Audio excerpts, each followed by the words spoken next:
Dan, no. All right, we will call this meeting of the town council to order at 6:01 PM. Madam Clerk. Councilmember Pasqua. Here. Councilmember Hul. Here. Councilmember Ionati. Here. Vice President Brown. Here. President Verducci. Here. Please join me for the Pledge of Allegiance. Aye. To the flag.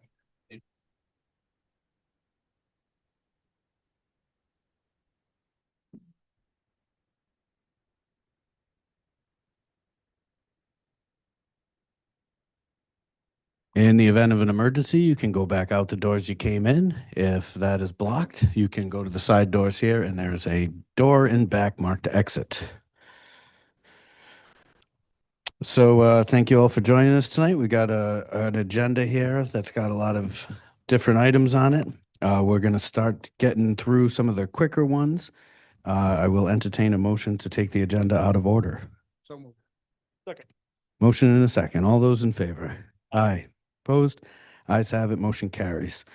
Let's start off with something nice. We're going to be on item 2 on our agenda under public acknowledgements and commendations. So some of you know we had an art contest a while back. It was all the schools in town. There was a bunch of different categories that they had for it by school grades. And on top of that, there was one item where you got to vote live. It was like American Idol. It was amazing. And that was called the People's Choice Award. So in that award was people who showed up and said, what is the nicest picture here that I love so much? And tonight we have the person who drew that picture. The special prize that goes along with this is this picture is actually going to be printed on the library cards themselves. So quite a legacy here. And we're just going to do a nice presentation to our friend Mia Tonette.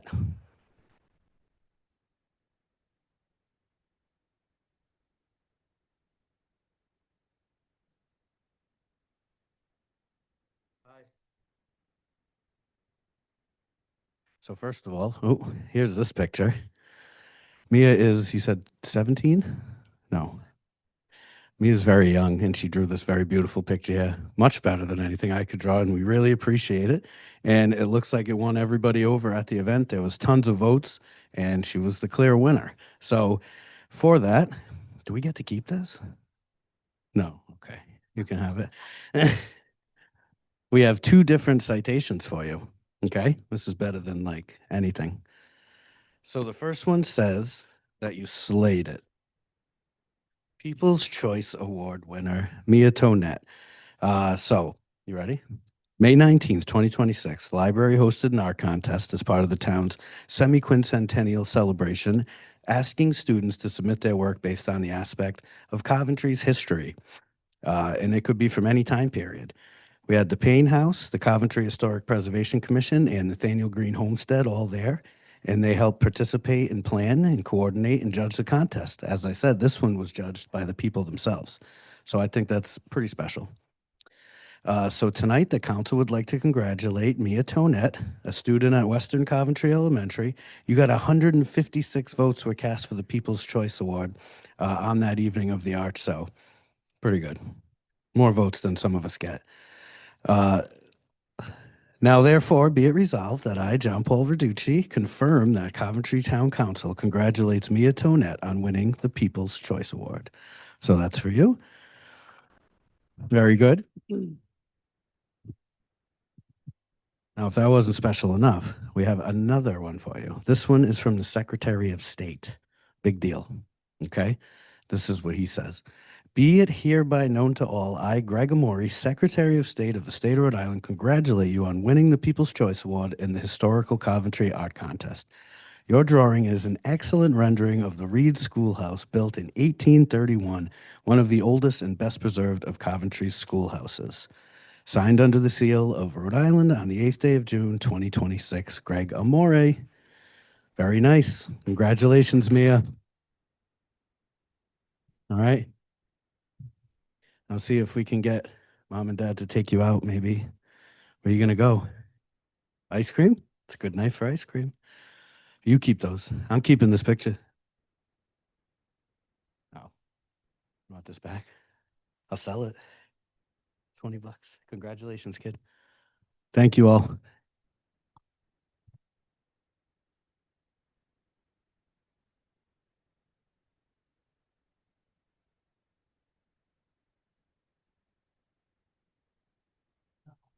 I'm sorry, Mia. Did you want to say a few words? No? Okay. Very good.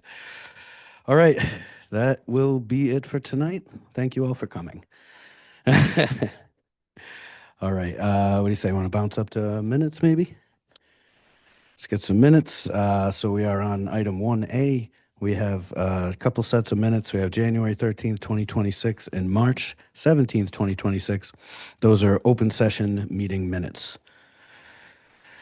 We'll entertain a motion. I'll make a motion to approve January 13th and March 17th open session minutes. I'll second. Motion and a second. Any discussion or additions, changes? All right, hearing none. All those in favor? Aye. Opposed? Ayes have it. Motion carries. And we also have two executive session meeting minutes, March 17th and April 7th. Motion to accept March 17th and April 7th executive session minutes. I'll second that. Motion and a second. Any discussion? All right, hearing none. All those in favor? Aye. Oh, that's right. Thank you. Executive session meetings and a roll call, please. Councilmember Pasqua. Yes. Councilmember Hul. Yes. Councilmember Ionati. Yes. Vice President Brown. Yes. President Verducci. Yes. 5 in the affirmative, 0 in the negative. Motion passes. Thank you very much. All right. What do you think next? Want to do an appointment? All right. Skipping over to item 6. We have a town council appointment tonight. We have Mr. Scott Duckworth, who is here tonight seeking reappointment to Kent County Water Authority. Thank you very much. Come on up.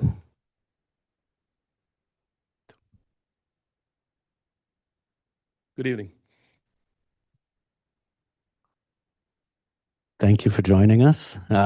We certainly always appreciate participation.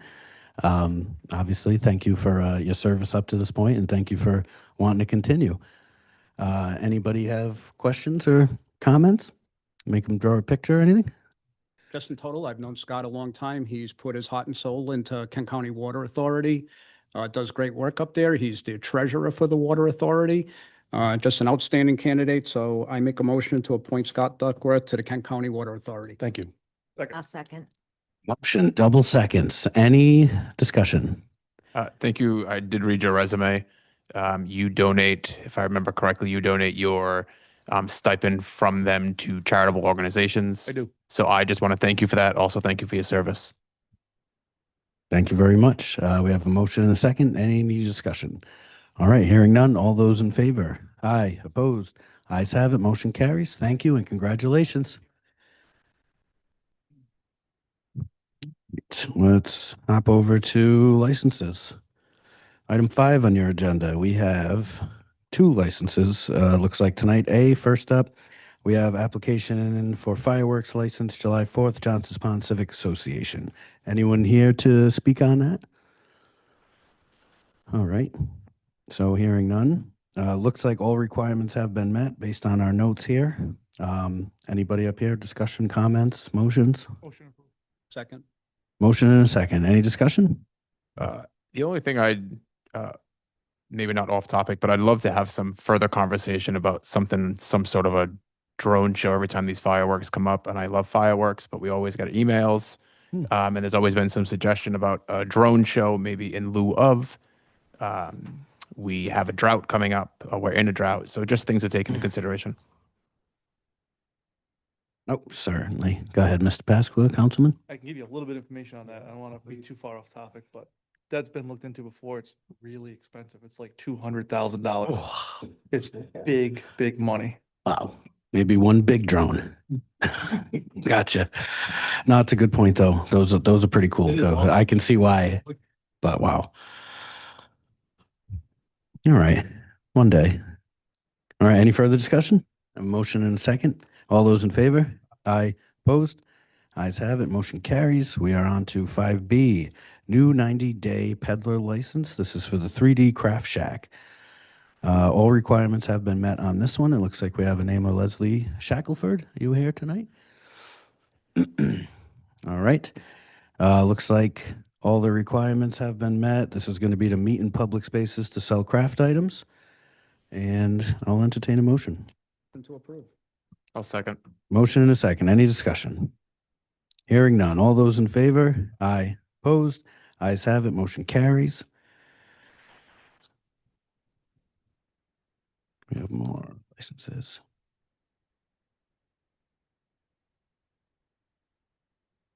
How about under item B, item C, this is a utility pole. These are usually pretty interesting, pretty straightforward. This is to approve Narragansett Electric and Verizon to be granted permission to locate and maintain their poles and fixtures. We get these when basically the utility companies need to move stuff around on their poles. This one's at Shady Valley Road, and it's to install one pole and relocate a guy wire and an anchor. Motion to approve. Motion and a second. Any discussion? Seeing none. All those in favor? Aye. Opposed? Ayes have it. Motion carries. What's next?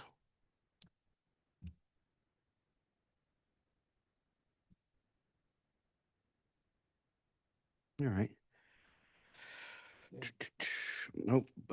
Public hearing, we'll do those. All right, let's go over to item 4 on the agenda. Public hearing. Let's get a motion to open the public hearing. Make that motion. Second.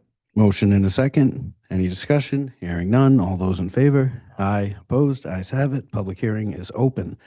First item up is item A, new Class B license. This is for Coventry Eats, DBA, the Ham and Egger.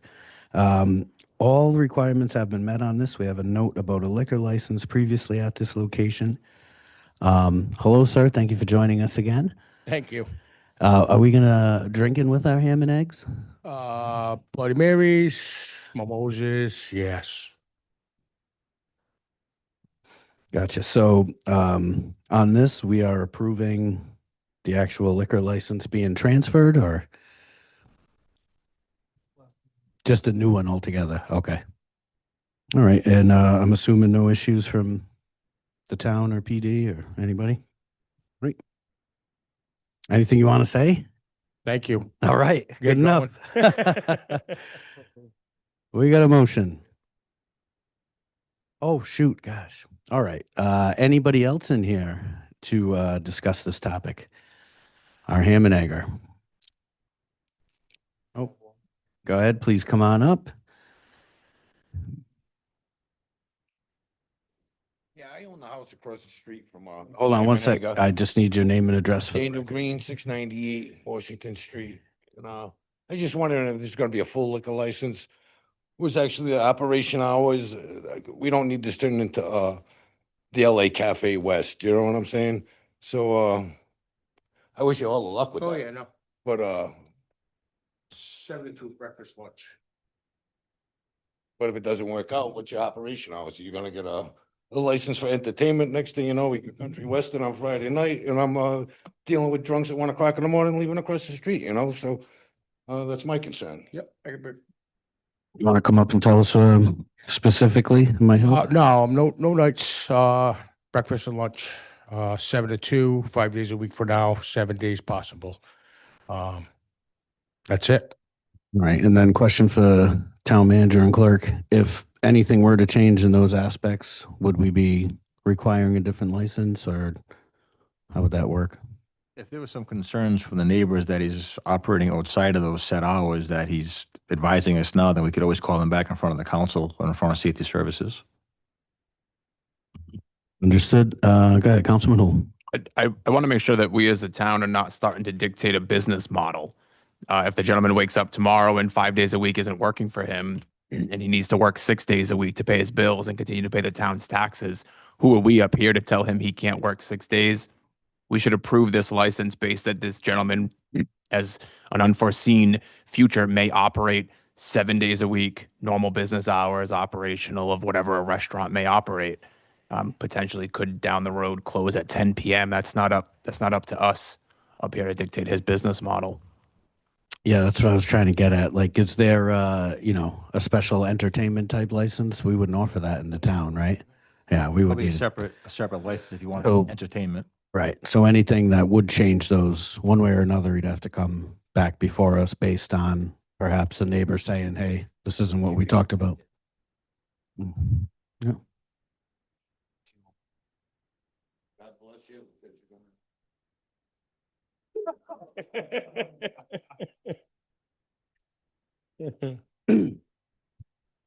All right. We have a motion on the floor. I'll second that. We have a second. Any more discussion? Hearing none. All those in. Oh, all right. Well, let's take a motion to close the public hearing. I'll make a motion to close public hearing. Motion and a second. Any discussion? Hearing none. All those in favor? Aye. Opposed? Ayes have it. The public hearing is closed. Now on the license itself. Oh, sorry. Go ahead. Make a motion to approve. I'll second. Motion and a second. Any discussion? All those in favor? Aye. Opposed? Ayes have it. Motion carries. Thank you, council. Thank you. All right. Any suggestions? Do resolutions or I think the motion. what is? Resolution. Yeah. We're waiting on the RDA one, right? Yeah. All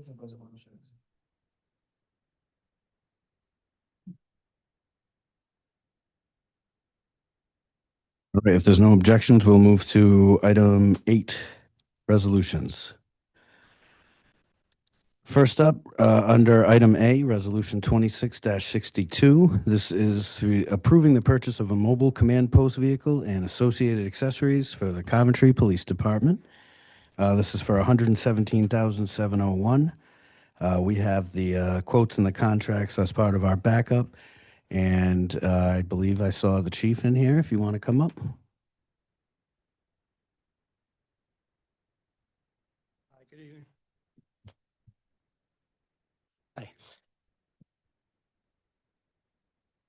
Okay, I have the resolution before you for a command post trailer.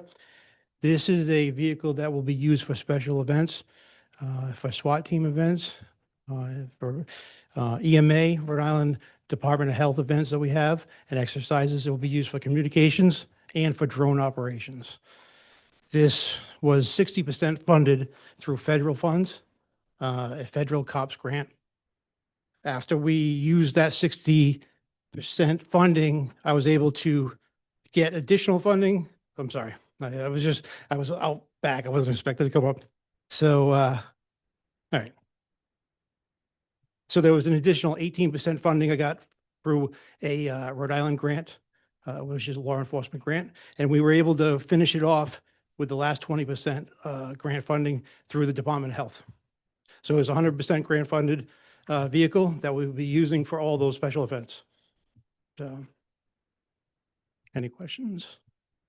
Vice President Brown. Just a comment. I'd like to comment that to the chief, congratulations on getting all those grants for the town and pursuing an item like this. Something like that is sorely needed at a public event and bigger events that we have in town, and have that unified command and something like that. So this is really good for our town. I appreciate it. And again, when we're talking big dollars, so piggybacking on grants was the only way we could do it, and it worked for us. So I'll make a motion to approve resolution 2026-62. Motion and a second. Any discussion? Nice work, chief. Hearing none. All those in favor? Aye. Opposed? Ayes have it. Motion carries. Thank you, Chief. When do you think you're going to get that in? I'm sorry. When do you think you're going to take receive of that? We will be purchasing it tomorrow.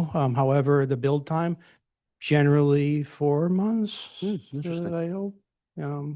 Yeah, it's the vehicle itself is one project. It's all the internals that may take a little bit longer, but Gotcha. we're working on it. We'll start it tomorrow morning. All right. Sounds All right. good. All right. Thank you. Thank you, Chief.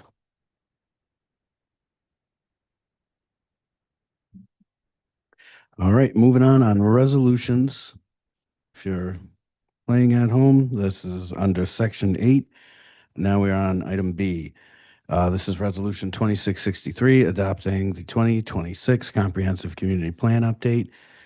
This is the final update, and Dan, do you have anything you want to say as far as process where this puts us? So the council already approved the plan last week. We just needed to have it in a resolution form. So this is the resolution form that we're going to send to the state along with the plan for their final approval. So this is just documenting what you guys have already voted on last meeting. Thank you, Mr. Manager. And up here, entertain a motion. Do we have questions or? I'll make a motion to approve Resolution 2026-63. I have a motion, Vice President Brown. I'll second that. A second, Councilman Hool. Any discussion? All right, hearing none. All those in favor? Aye. Opposed? Ayes have it. Motion carries. Moving right along. Item C, Resolution 2664. This is the approval of impact fees in the amount of $5,126 for the balance of replacing the building's HVAC compressors and installing new valves for the main condenser. This is over at our Coventry Senior Center. Anybody here to talk on that, Mr. Manager? So council approved the use of impact fees for other HVAC issues at the senior center. Not all of that money was used. There was another additional project that we used that money for that was already approved, and the balance for this new need is the $5,126. So it's kind of going to come out of the same impact fees that you guys approved about 4 weeks ago relative to the same project. After this is complete, where do we stand with HVAC at the senior center in general? Are we all good now? Work in or- progress. Oh, work in progress. Yeah. And it just, if it's not the senior center side, it's the police side. I just think the system that was put in place was not the right system when they put it in 7 or 8 years ago. That's what I'm told, not being in the field. So we're just trying to troubleshoot it. We did get a price close to $1 million to replace the entire system. So I think right now it's just continuing to put Band-Aids on it until we have the opportunity to get some grant money. Thank you. All right, any questions from the council? Councilman Hool. Just based on what you just said, what are we putting in place? Like, a system that's 7, 8 years old, we all know sitting here that it shouldn't have an issue at this point. We need to put something in place, or when we're negotiating these, to give someone $1 million and 8 years later, that system needs to be Band-Aided, is frustrating. I'd just like us to put some of these safety nets in place where we can start to go after these people. We spend a lot of money, and it's 8 years old, and here we are.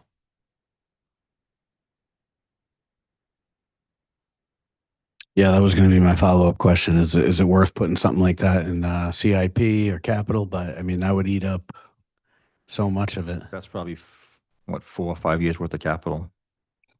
If we, and nothing else, no one's going to get anything else. So I think it's a long-term perspective as how we're going to address that. I think we need to bring in a couple different experts on their opinion on the best way to solve it. But the one talking to Mike Brogy over there, who is very familiar with that system, he thinks full replacement's necessary.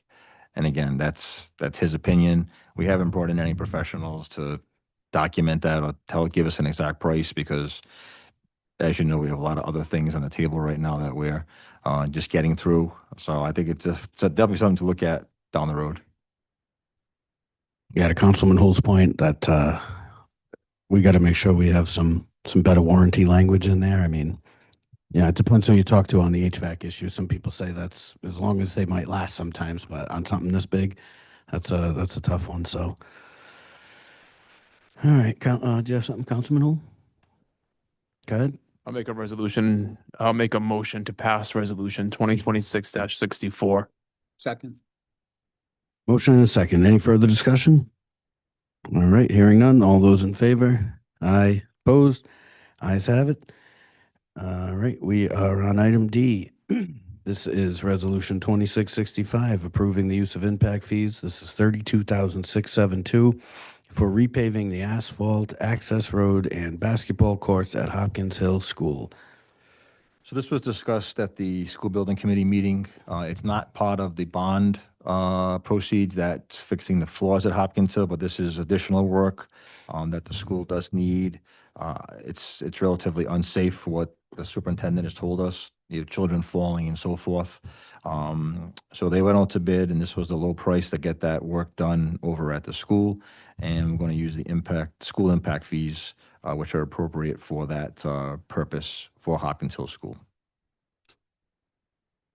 All right, thank you. Any questions, Councilwoman Ionati? How many bids did we send out for that? And how many did we receive back? I believe they got two, M&M and Vinagro. Vice President Brown? I believe there's a little bit more to the story too. I believe the two fifth-grade classes had the opportunity to vote for what school improvement that they thought was needed at Hopkins Hill School, and this is the one they chose. I heard it at graduation night, so, yeah. So that's the other part of the story. So with that, I make a motion to approve Resolution 2026-65. We have a motion. I'll second that. All right, we have a motion and a second. Any discussion? I just want to add to that. I sit on the building school committee, and that where the kids are playing was the main reason that this came up. And one of the things that I've been advocating outside of my district, so excuse me, Councilman Pascua, but it's Western as well. Like that school also needs some real serious attention in their parking lot, and so yes, we need to do this. We need to keep our schools have just been beat up, and so we got a couple of bids and wish we had more. It doesn't seem to be easy to get these bids in. Maybe we look at the way we're advertising or something. I'm not sure, but yeah. But I think with Weston, maybe if we're able to do that well project with that EPA money, that may free up some bond money. Maybe that can be used that way. you know how I feel for the well. Mm-hmm. Fully concur. That one needs to be priority. So I think we're meeting with them again in a couple of weeks. So we'll take that one up. Was that a couple of weeks? Yeah. All right. Any further discussion? All right. Seeing none. All those in favor? Aye. Opposed? Ayes have it. Motion carries. We are on to item E. This is 26-66, approving the Payne baseball field lighting upgrades at 3 locations in the amount of $429,439, which includes a rebate of $66,428 from Rhode Island Energy. So Scott's here to explain. I'll just Hello, start by Director. saying that there is money in the next capital budget of about $120,000 for lights for one field. Obviously, there's a greater need than one field, so Scott approached and went out to bid in order to get a price for all of the fields to get done. And this is the proposal that came back to us. And we just wanted to put it in front of the council to see if they wanted to take advantage of Rhode Island Energy's incentives and do all 3, or you wanted just to do the one field at the 120 that's already been appropriated and approved. So let Scott give you more detail. Thank you. Go ahead. Welcome, Director. And yeah, maybe start by just telling us the state of the lights and go from there. I've been told that those lights date back to, not the lights themselves, but the poles and the fixtures date back to the old McCoy Stadium when they did a renovation. Obviously, the lights themselves, the halide lights have been replaced over time. But it's a field that I think needs an upgrade to LED lighting, to modern lighting. Not only just for performance, but also for player safety over there. On the softball field as well, there are 2 poles that do not have lights on them anymore because they are starting to lean. So those will come down. I don't think they're a danger to anybody now that the heads of those lights have been removed. They were removed before I got here. But now that just leaves on the softball field 2 lights on the first base side and right field side.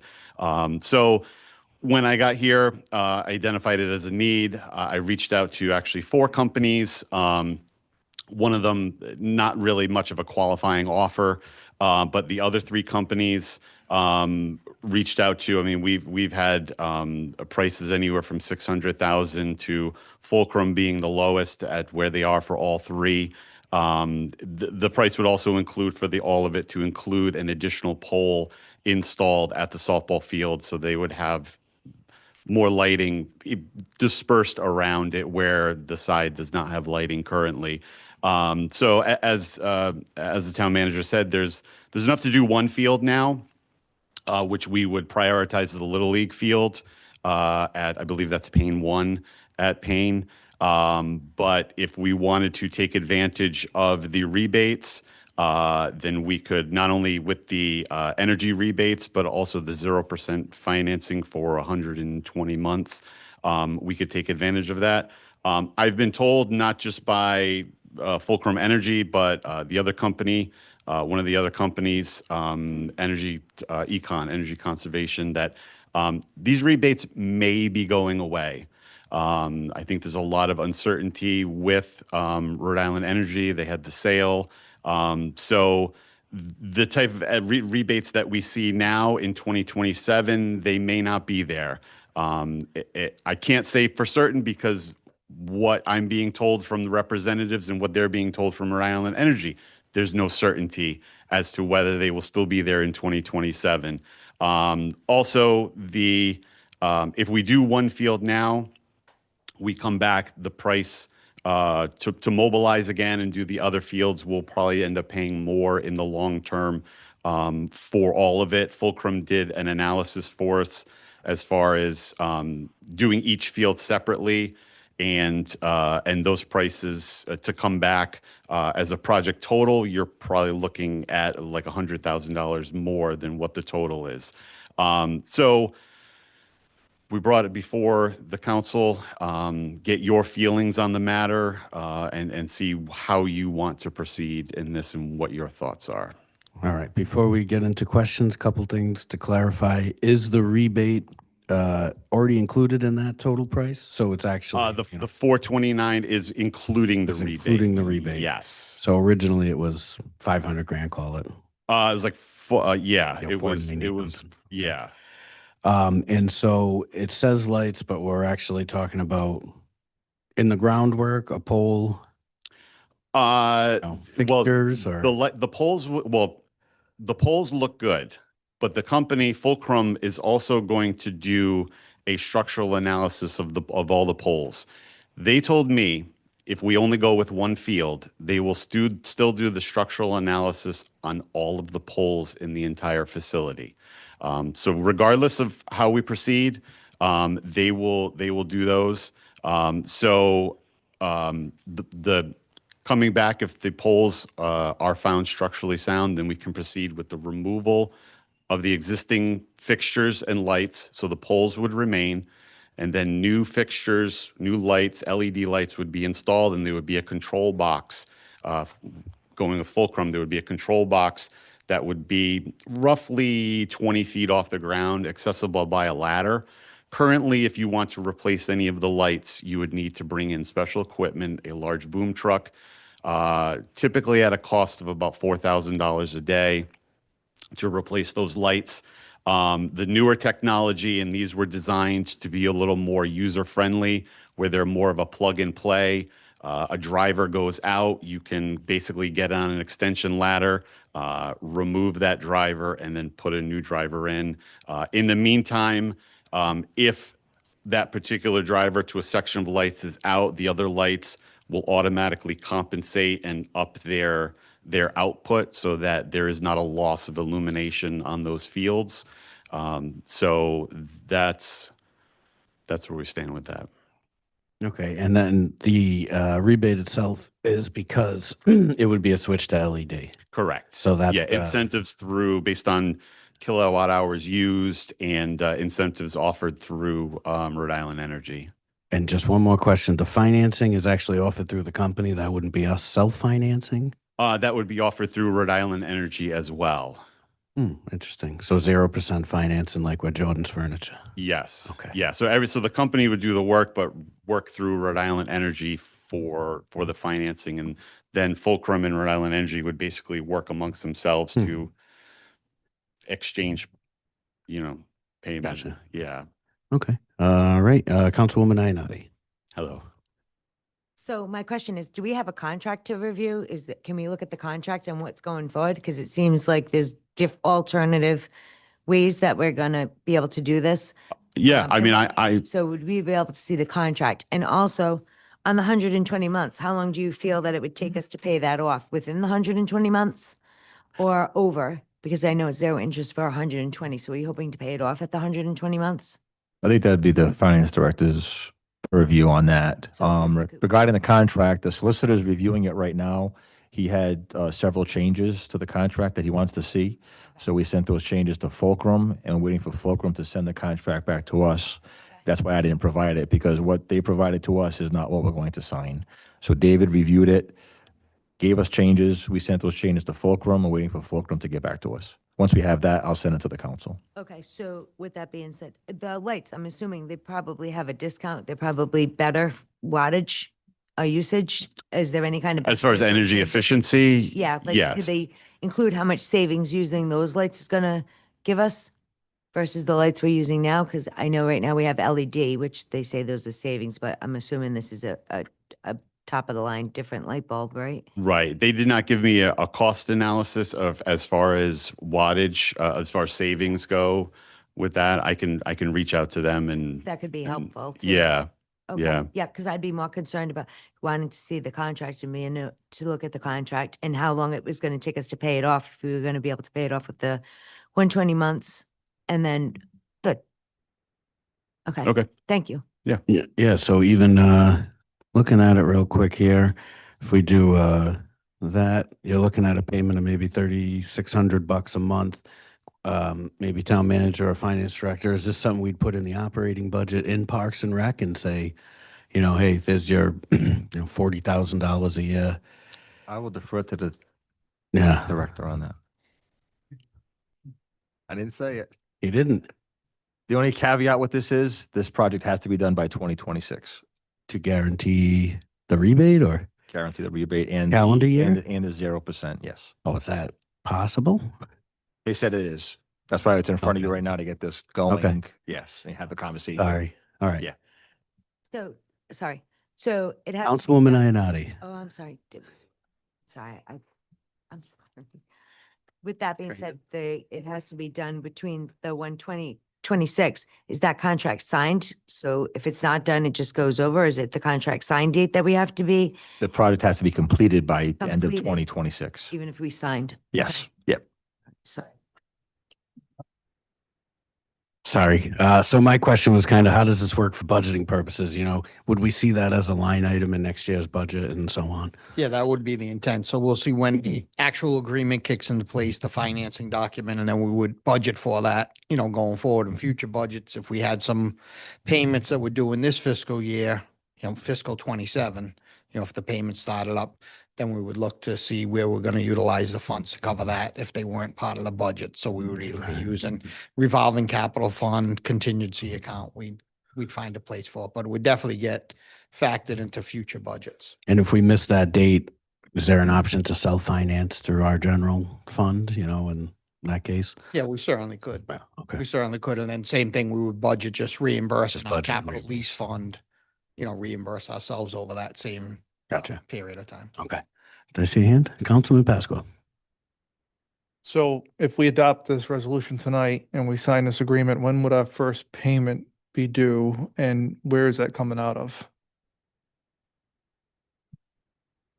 As far as install, it needs to be 2026. So, I think the optimal time to do it would be during the league's fall season, September, October, even September, October. I wouldn't get much into November.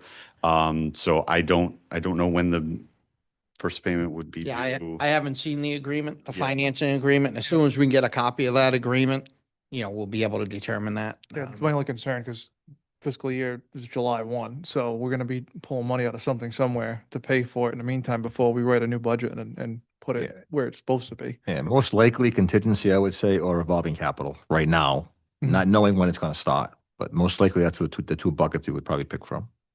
Gotcha. Councilman Hull? Thank you. I have a few here. How many kids roughly use those fields? I don't know the exact enrollment in Coventry Little League. I believe it's a couple of hundred kids. And I think for the 2 points that I have of caution is I am concerned that we don't have the poll analysis done, nor do we have a cost of what the polls would actually cost to replace. I think I support the changing of the lights. And I also agree with the councilwoman that I would have liked to have seen the contract. We don't know what changes were proposed. We may have also had some changes that we would have liked, not that, so I'm not sure how to move this forward because I support the improvements in the infrastructure improvements for the kids and take advantage of 0% over the next few years. All of that makes sense. That's the common sense part of the government. I agree with you on. I just have some reservations that we don't know. If you're saying those polls were like McCoy era, like McCoy's not here anymore. So we'll just use that for an example.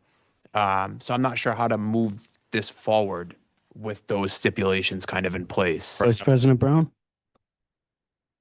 Well, I'll talk about the human side of this equation. I'm the grandparent of a kid that plays Little League over there, and the lights are absolutely horrible. Horrible.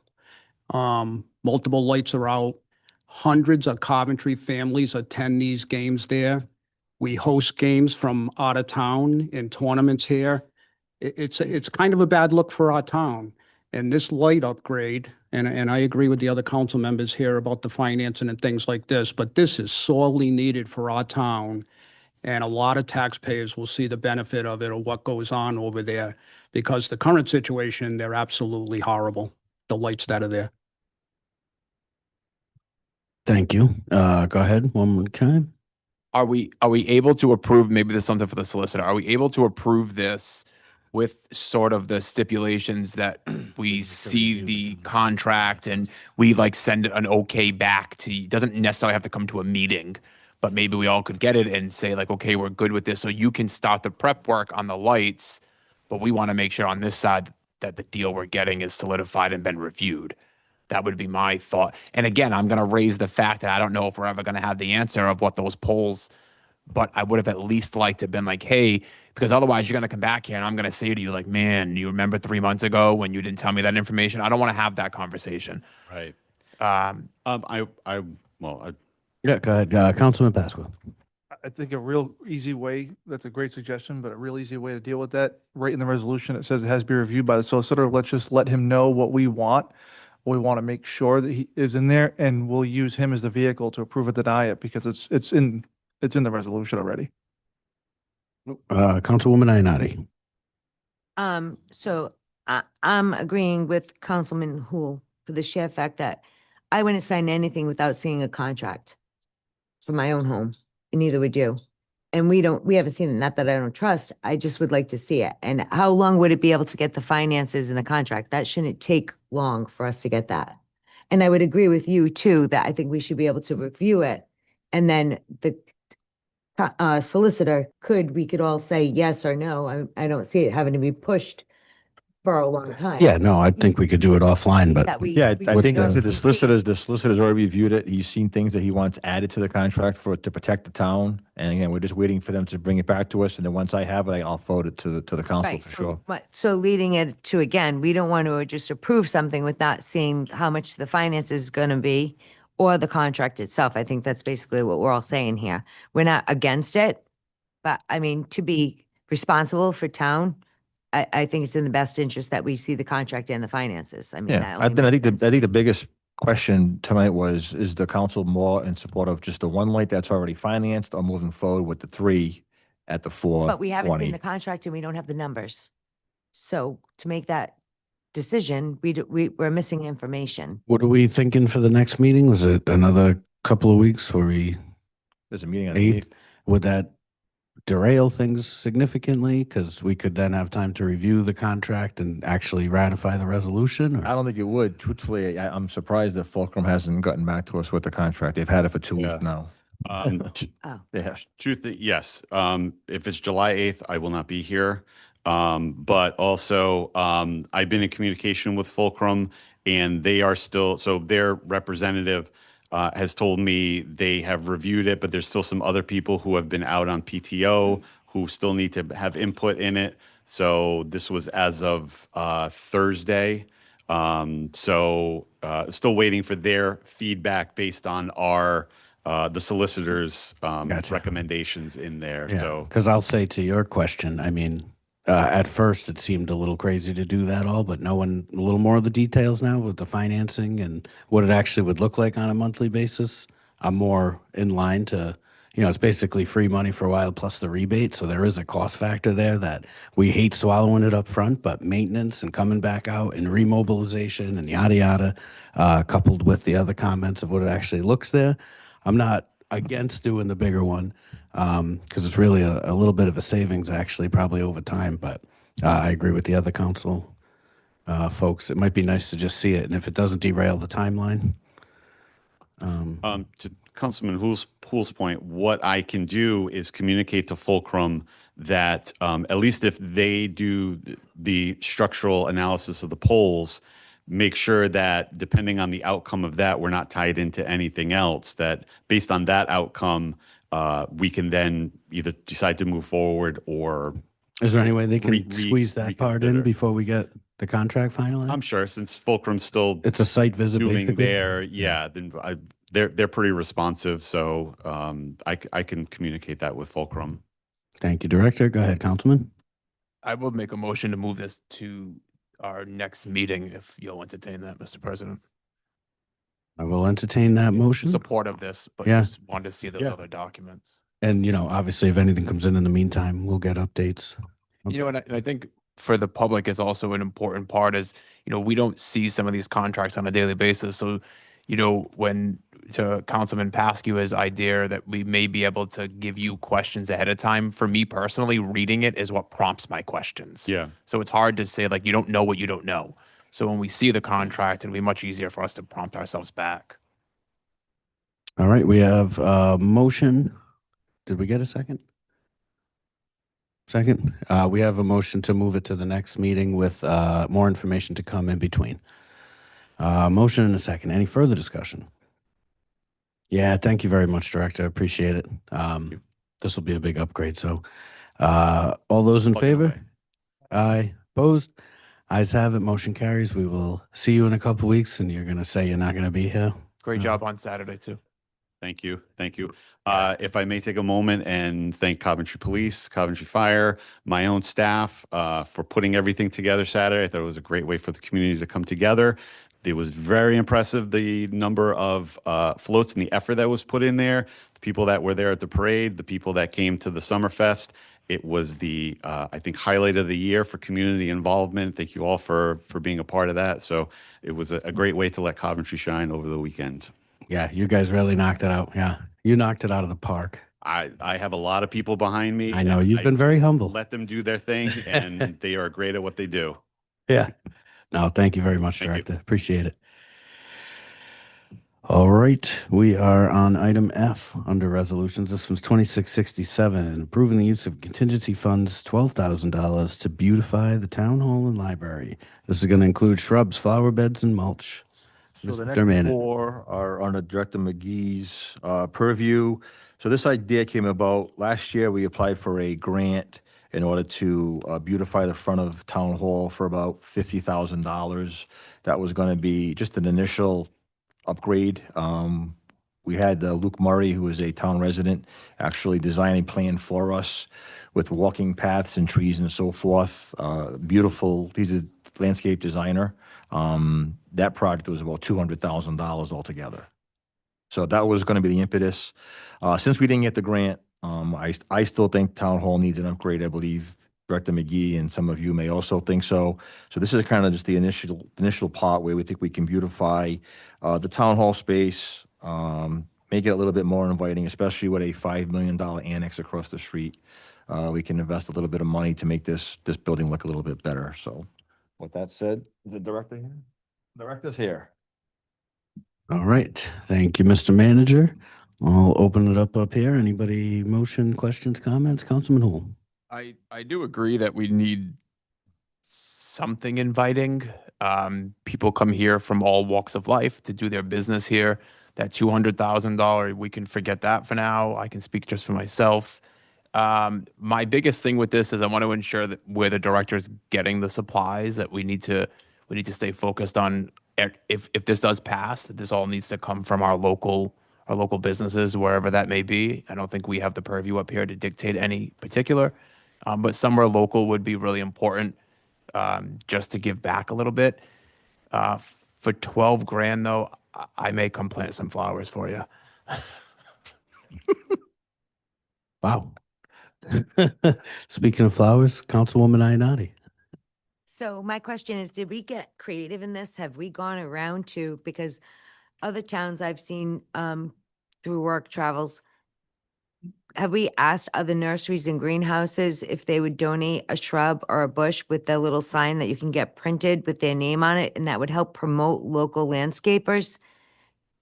And they could donate, like Hopkins Hill, get a, 2 hydrangeas, Kev? put your name on. I mean, because this way you're getting your plants, and now we're doing a little promoting for our local, Good idea.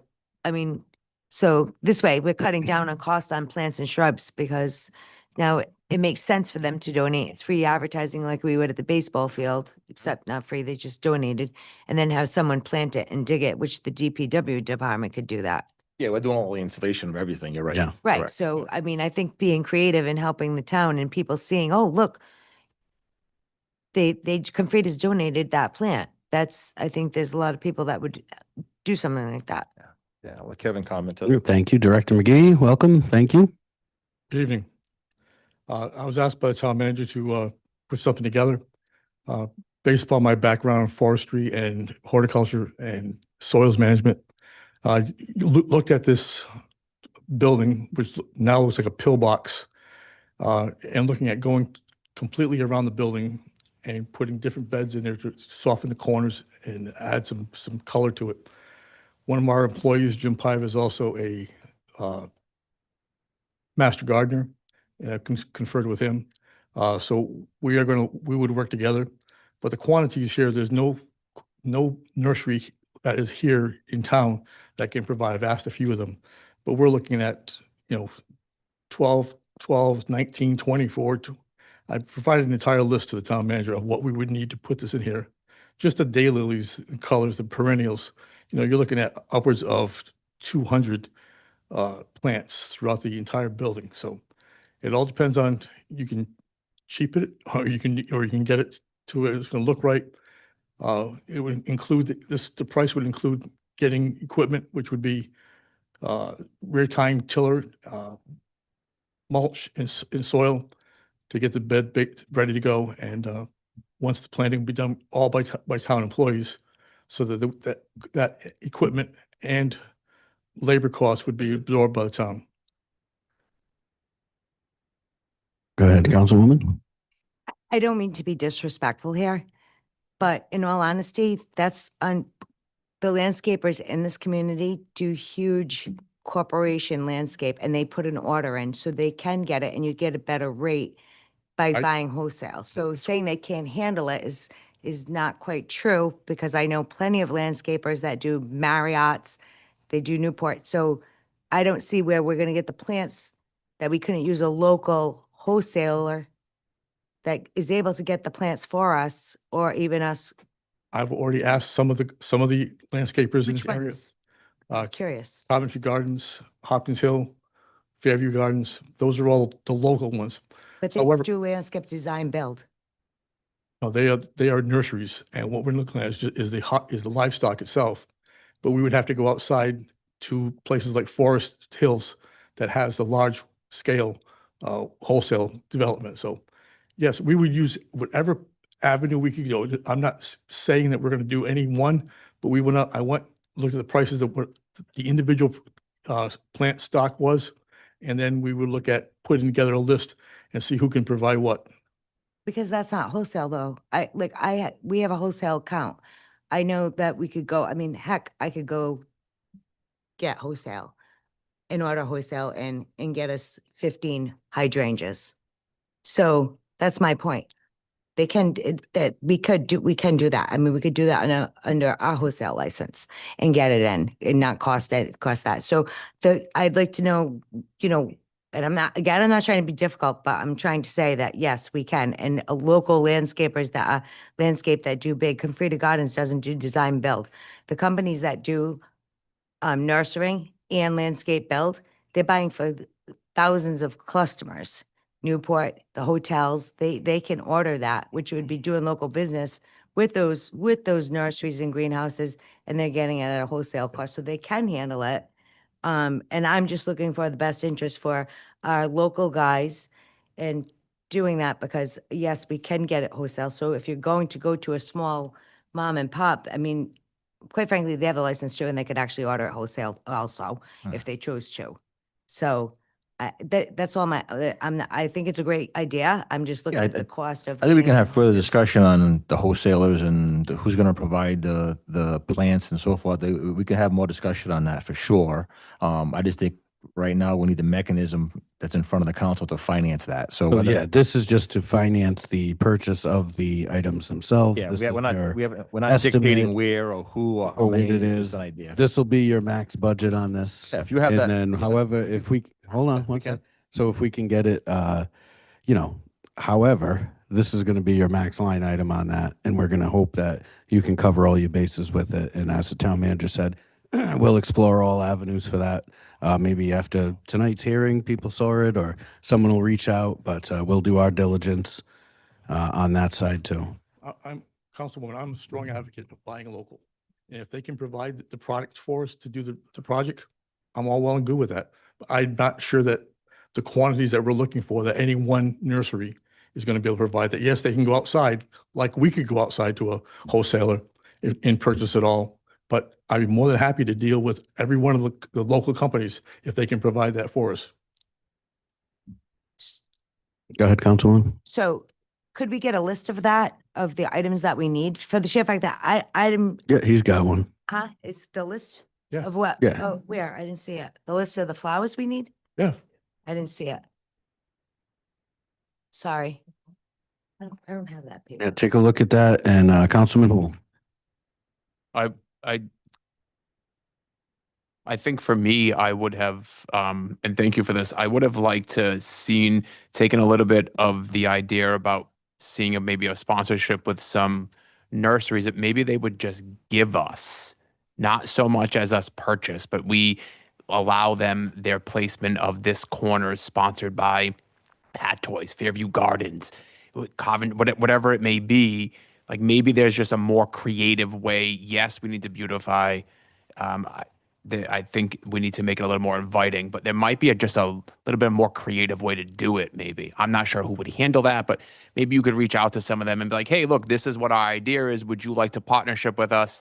And maybe a garden or nursery, Hat Toys, they have tons of shrubs in back there. Maybe they'll all, I don't know. It's worth a shot. Absolutely. All right. Yeah, that's my point. So I would like to look at that and then see if they would donate, and some of them will donate donations that. If you know. folks approve 12,000 and we only need 6,000 after we get donations, all well and good. Like, we don't have to, we're not spending 12. We don't need to spend 12. Yeah, Councilman Hool, one more. You got some? The chances of that, sir, is not likely. But would you, like, if we were to have moved this, because I don't want to shoot this down, if we were to move this to another meeting, do you think that would allow you enough time to, like, maybe outreach a little bit of this to provide us a little bit more information? We can definitely try. Like,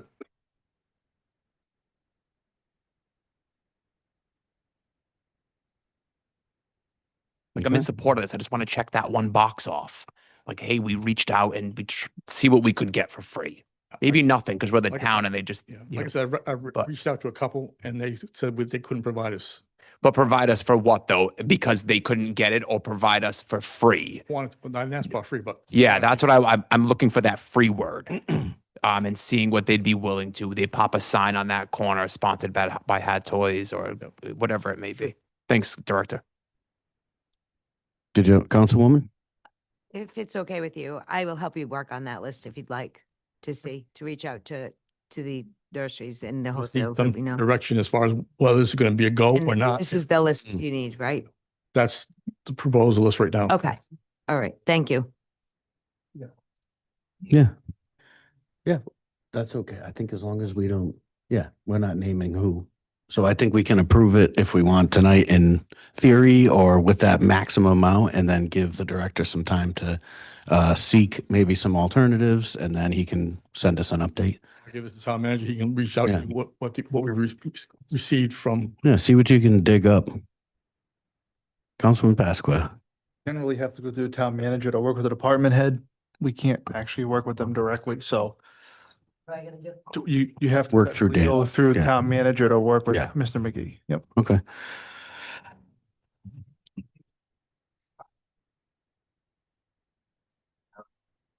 Yeah, well, it doesn't hurt to ask.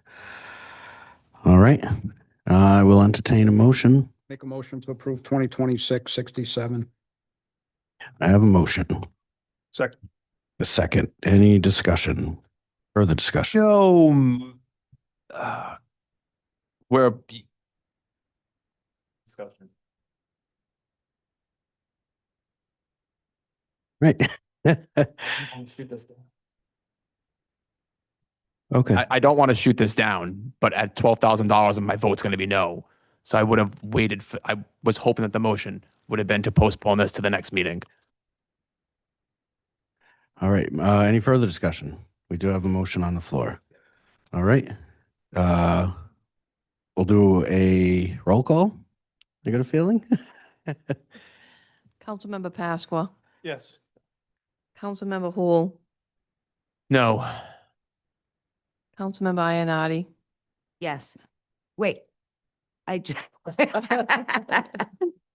I just want to make sure that if we bring in a lower number, how do we make sure where the remainder of that 6 goes? It'll just stay in that account. It to go to the contingency account? It's gonna come from contingency. If we don't spend it, it just stays there. So we're saying to consent? Yeah. Okay, okay. And we'll get an update in between time once we resolve this. So what I'm assuming is if the director gets a windfall here from ABC Nursery, he'll say, hey, by the way, we need, yeah, that'd be amazing. But Councilmember Ionati. Yes. Okay. Vice President Brown, Yes. President Verducci. yes.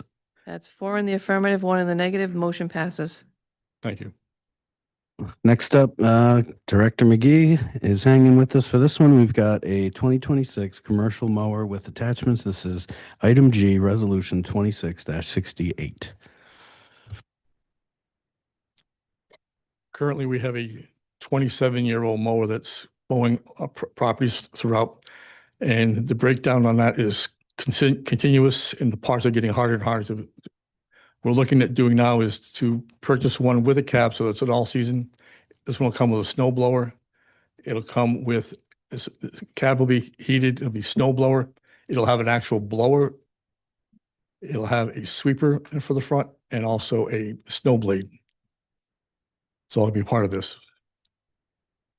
And I request that the town council take this into consideration.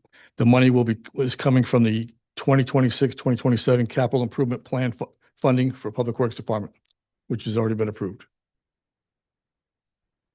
Okay, so that was what I was trying to get earlier tonight. So this is coming out of an existing budget line item. Total cost is, call it what, 50 grand? 49,254. Okay. Brand new mower with attachments. Right. I'll open it up here. Councilman Hu. What is the snow blower and plow, I guess, attachment? Like what is the intention for that? Is that bike path? Is that what you're eyeing for? Or like Bike path? No, what's the size of it? it's going to be 48-inch so that it can go on sidewalks. So now we can do the sidewalks here. All we've done at the annex to be able to provide that be done without having to get more manpower. It's going investing in the equipment and not people will get the work done. So it's for the sidewalks at the town buildings is what you're asking for? This is going to be the sidewalk. I'm just trying to understand what you're using it for. Yeah, and parking lots, for those parking lots with all those islands, we'll have the sweeper to get around it. We have the blower on it so that in the fall, when it leaves, they can stockpile the leaves that way. And it's got that one blade on the front that can either be used for dirt or for snow if it doesn't need a snow blower. Just curious, is the 72 too big? No, that's what we have now. Interesting. And the company we're looking to go with is going to provide us with a 3-year warranty. Everybody else was a 24-month warranty. Gotcha. We appreciate that. That's been a steady theme around here. Councilman Hu. Do you remember off the top of your head what the price difference was between the bid you chose and the other one? I want to see what that cost of that 1 year warranty was. It should be right in your packet, but Yeah, I'm just asking Yeah. you. It's before the scrolling. three bids were, one was 139. 55,708. One was 109,894. The other one was $55,090, and the one we decided to go with was 49,254. So it was 55 and 49, you said? Two of them at 55. This was at 49, and the other one out in left field was Thank you. 109. So basically $6,000 for that 1 year warranty. I was trying to determine. Yeah. That's what the cost increase most likely is. But the other way, reverse. Yeah. Thank you. Thank you, Director. Anyone else? Bobby, anything else? Make a motion to approve 2026-68. I'll second that. Motion and a second. Any further discussion? Hearing none. All those in favor? Aye. Opposed? Ayes have it. Motion carries. We are on to item H. This is Resolution 2669. Approving the purchase of a 2026 Freightliner cab and chassis. What's the amount on this one? Take it away, Director, while I look. This is, once again, this is part of the DARA grant, which is the Diesel Emission Reduction Act from Department of Environmental Management. The cab and chassis cost is $126,127. And we have received a grant from the state for $54,928. So almost 50% of that vehicle is being paid for with this grant. And then at the next meeting, I'll be coming back with a fit out for the body, sander, and plow. I ask that you approve this company, which is the one that has been very good to us. They provided us the sister truck to this that we bought last year. And that is from Tri-State Automotive. This is also in next year's capital budget. Yeah, so I was going to say, same question. So the non-state funds is coming from a budgeted line item. Next year's budget, just due to the timing, that's a week away. And let's see if we can skip some questions. Warranty? Looking through. Warranty for those are usually 12 months on this frame and it's 24 months on the drivetrain. Anything else? I got this. Yeah. Thanks. Councilman Hu. This is a sister truck. Have you had any issues with the last truck at all in the last year? No. It's replaced. These are taking some of the older trucks. We have to take them out of commission as part of this. And these are the ones, the old International will be coming offline when this one here is approved, if we have it. And that's where we have to show that in order to get.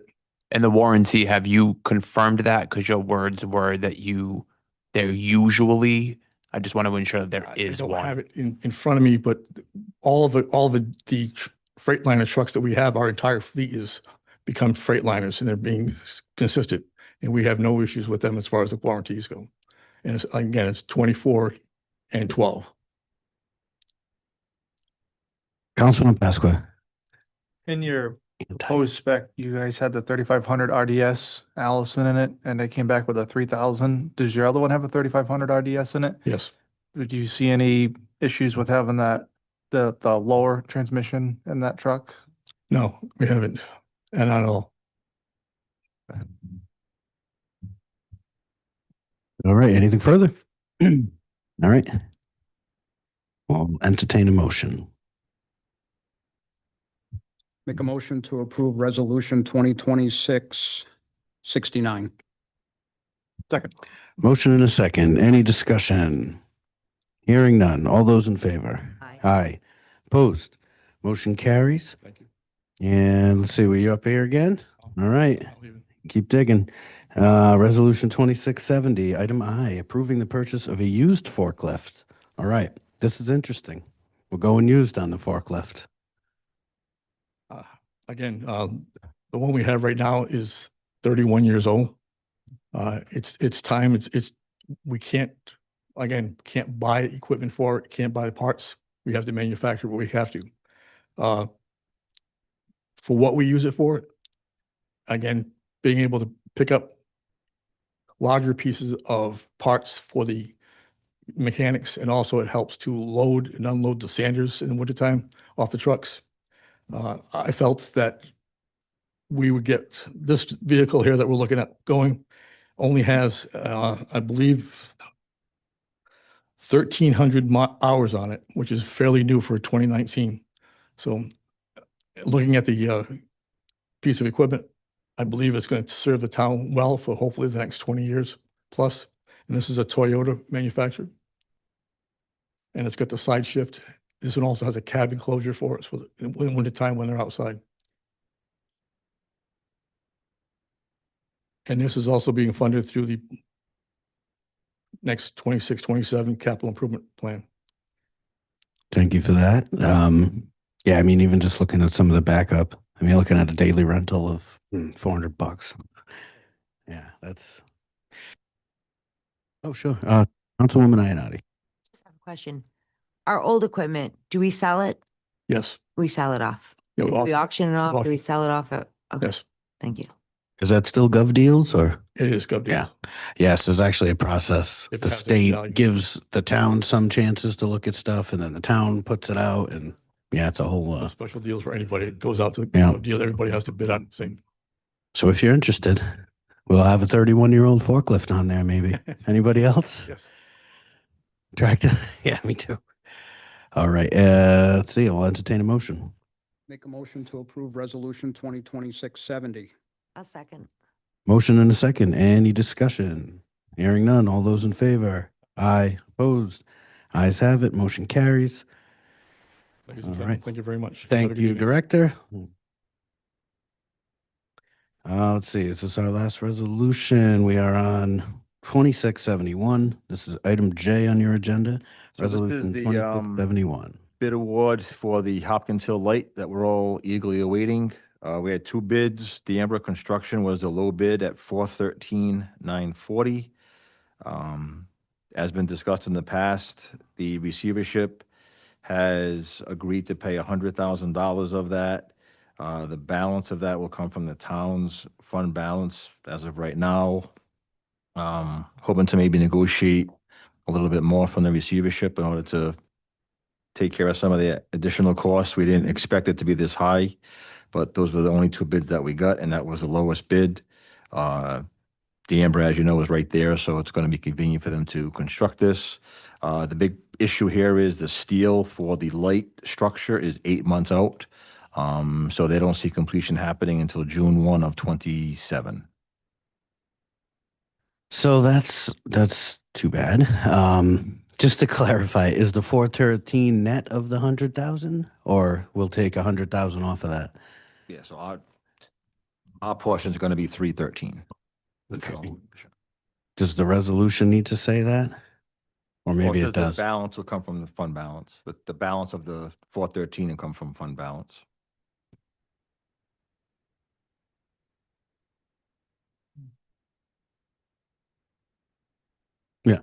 That's what I'm thinking. Yeah, sure. Councilwoman Ionati. So at the price we're getting right now, what if, because of the way inflation and everything's going, are we going to be locked into that rate so that we don't have to pay more costs? Yeah, I mean, once take this is so long approved, to get- once this is approved, I'll sign the contract and that locks the They price can't in. Up it and say, oh, sorry. I don't believe they legally can, no. No, right? Once we sign the contract tomorrow, I think that's locked in. Okay, just Mm. making sure, because that could be a problem. Yeah, just for the context here, this is a long-awaited connection. Of course, we can't open a road without having a traffic signal there. So this is what we're all been working towards. So we certainly hit a stop at that. Go ahead, Councilman. Thank you, sir. I think while this is needed, I am frustrated at the fact that there's $400,000 and developers only paying $100,000. We all know I am in real estate, and that developer's lots are more valuable with that road open. So we need to go back to the developer, knock on his door. It's a receivership that's paying the 100,000. Developer's not paying anything. But the receiver sells the lots to get his receipt, right? It all trickles back down to the developer. So whatever word we use, developer back up to the receiver, it doesn't matter to me if it's the Ghostbusters paying it, but $100,000 out of 400 to make his lots more favorable I agree. is absolutely insane to me. Councilman Pasqua. In that $413,000, is there any money for a temporary light, or is that just the installation? It's just installation, labor, and parts. There's no temporary light there. So we did look into a temporary light in the past, and if the road opens with, like they're saying, in 3 months, if the council wanted to put a temporary light there until June 1st, it's anywhere between $9,000 and $10,000 per month. So once the road is open, then the council will have a decision as to what they want to do, whether it's worth spending that to open that road up, or wait till June 1. Might be cheaper for a detail. So. Vice President Brown. I know we talked about this before, but just to get it on the record, have we looked to see if we can acquire the steel somewhere else in the United States and at such time when we get ours, we could just replace it somewhere? I mean, we got to look for this. This has been a road that's been blocked off for the part of 30 years. Yeah. There's a public safety issue going on down there with one way in, one way out. The contractor's going to stop building. There's 62 new houses going in on the Hopkins Hill Road side. We got to do our due diligence to see how we can get this steel and get this road open. It's been way too long. When I came on council, that was one of the first things we tackled was this road. And we promised people, I think a year ago, April, if I stand corrected, that the road was going to be open. And it still ain't open. It's very frustrating sitting up here and not being able to get this road open. I do agree with Council Member Hool on the pricing. As much as I want the road open, I wouldn't advocate to put a temporary light in, but this is just absolutely ridiculous that after almost 3 decades, we're still dealing with this issue. Yeah. I don't know if we signed this contract with D'Ambra. I don't know if legally we could go outside of that and buy the steel from someone else. That's more of a legal thing. I don't think we could do that once we're under contract. That's my only opinion on that. Sorry. I don't Does it know. have to be steel? We can't do wood. Why told me can't D'Ambra steel. buy it from another contractor? I mean, we could have that conversation with them. I don't know if there's any way to fast track it. That's just what they had said to Joe Levesque. That was the time frame they're looking at because of the 8 months. D'Ambra, Matt McGowan, those people need to be put on notice that this is a very, very big issue and it should have been accomplished before now. It's sad that it hasn't been completed. And to see that road completed down there and not open, that is just absolutely horrible. Mm-hmm. And I it could be agree. said that their dithering made us have to pay an extra cost if this was done 10 years ago.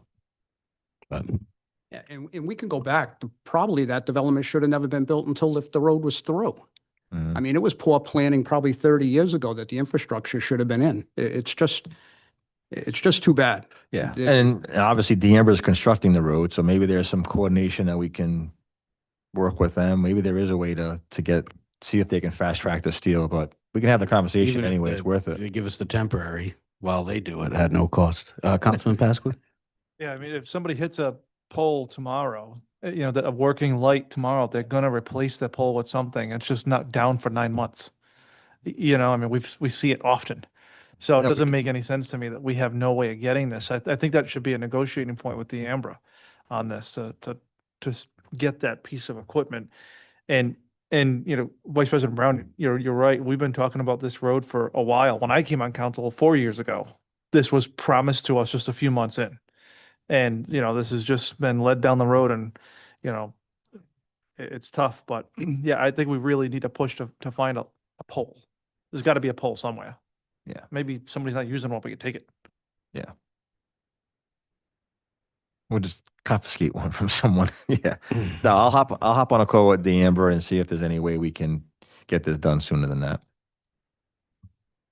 And Councilman Hall. Again, I want to go back to where there's talk about finding steel, but I want to hear something about going back to the developer. You know how I feel. You know, the art of negotiations is all parties need to feel like they're winning.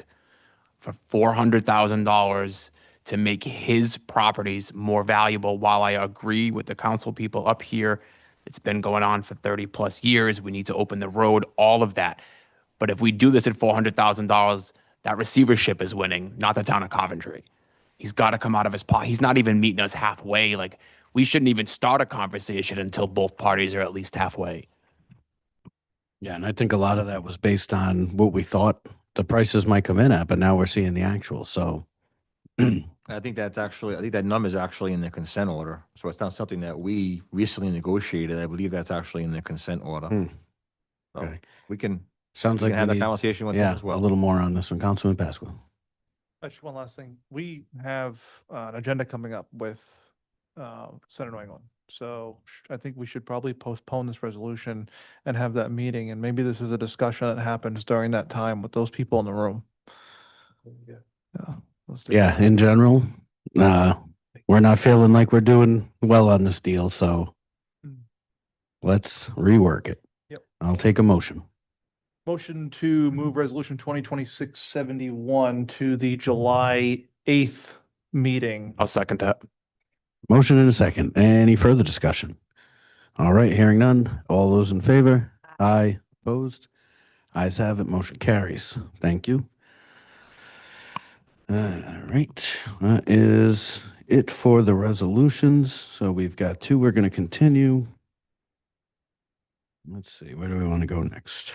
Mr. President, can we go back to the second public hearing, if that's okay with you? Just because Mr. Williams is here. Oh, yes, sir. So we are, excuse me, under item 4, letter B. We're going to open a public hearing to consider the designation of a redevelopment area that includes Johnson's Pond and surrounding areas, and to consider the adoption of the proposed Johnson's Pond redevelopment plan, which has been prepared and submitted by Coventry Redevelopment Agency. We need a motion to open public hearing. Make that motion. Motion and a second. Any discussion? All right, seeing none. All those in favor? Aye. Ayes have it. Motion carries. We are open for public hearing. Sorry, so if Go I ahead. can just start. So there's two separate tracks that are going on right now. The RDA plan is guided by state law. So we were required to have 3 weeks of advertising and the planning commission meeting on the RDA plan before it came to the council for a public hearing. So we've met that requirement. I sent you today the letter of recommendation from the planning commission. So that track for the RDA plan itself, the next step is having this hearing.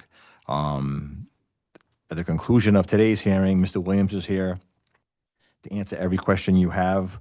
We're going to continue the hearing today until July 8th. Second part is we have an ordinance to adopt for the redevelopment plan. That's a town track. So tonight's just going to be the first reading of the ordinance. That's also going to get continued till July 8th, at which point both of those items will be voted on by the council. So with that, I know you've seen the plan, you've seen the summary. I just gave you the summary. Mr. Williams is here to answer any questions. Please feel free to utilize him. He's also going to give a short presentation as a PowerPoint that he also just provided. And with that, I'll turn it over to him. All right, well, you're getting set up here. So just to remind everyone here and at home, this is part of the process. So essentially what we're doing here is either part of a legal consent decree, it's part of the bylaws of the RDA, it's a lot of parts of different things. The reason we wanted to make sure Mr. Williams could come here tonight, I think one of the best things we've gotten so far is the presentation and the summary, because it kind of sets the stage of where we've been and where we're going. You know, people sometimes may see a big number in there and assume that's a financial obligation. So this is just really meant to inform. And then, as the town manager said, part of the process. We're not voting on a plan. We're not voting to spend money. We are simply hearing this for the first time. the RDA has passed this plan over to us for our consideration, again, as part of the process. So please, as the town manager said, if you've got something to say, tonight's a great night to do it because we've got Mr. Williams here. So with that, go ahead, sir, and thank you. Thank you so much. To members of the town council and the town of Coventry, it's been a very rewarding experience to be involved in this planning effort. I just wanted to briefly acknowledge Mr. Bob Brennan, Harold Lawson, Chris Schuler, and current chair, Ms. Boyer, for their efforts on this, tireless efforts and getting this through, as well as the other members of the RDA, and really the efforts of the town itself and turning out to the various events we have, and the members of town council as well for really, I think, help getting us over the hurdle at the end to get everybody in the town to kind of come together with some basic elements. So having said that, next slide, Cody.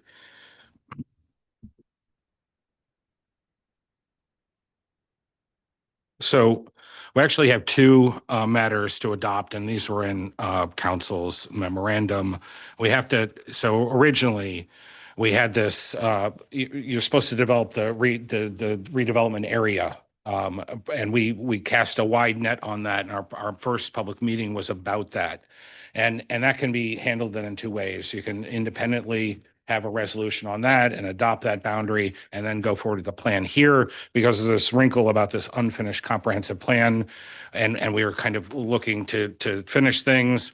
We basically codified the boundary and now bring them both simultaneously together with both the plan adoption and to designate the redevelopment area. I won't go into the minutia in that slide. So next slide, please, Cody. So one of the things that's important to note, and I think everybody understands, is why is this important in terms of the pending litigation? First of all, there needed to be a process that documented a valid public purpose. And that's what this did, both through public input, through surveying, and basically the outcome of that is about public access, enhancing public welfare in terms of environmental safety, and primarily in terms of both the resolutions issued by this council and by the courts are to enhance, as now this is a public asset, to enhance the public benefit of Johnson's Pond and the dam. We also strengthening the evidentiary record. We did an extensive environmental analysis of the data that was available that goes back decades on the site, and we're able to document environmental degradation of the pond. And that's very, very important in terms of establishing certain findings associated with the redevelopment plan. Also, what's critical is informing the evaluation of the dam.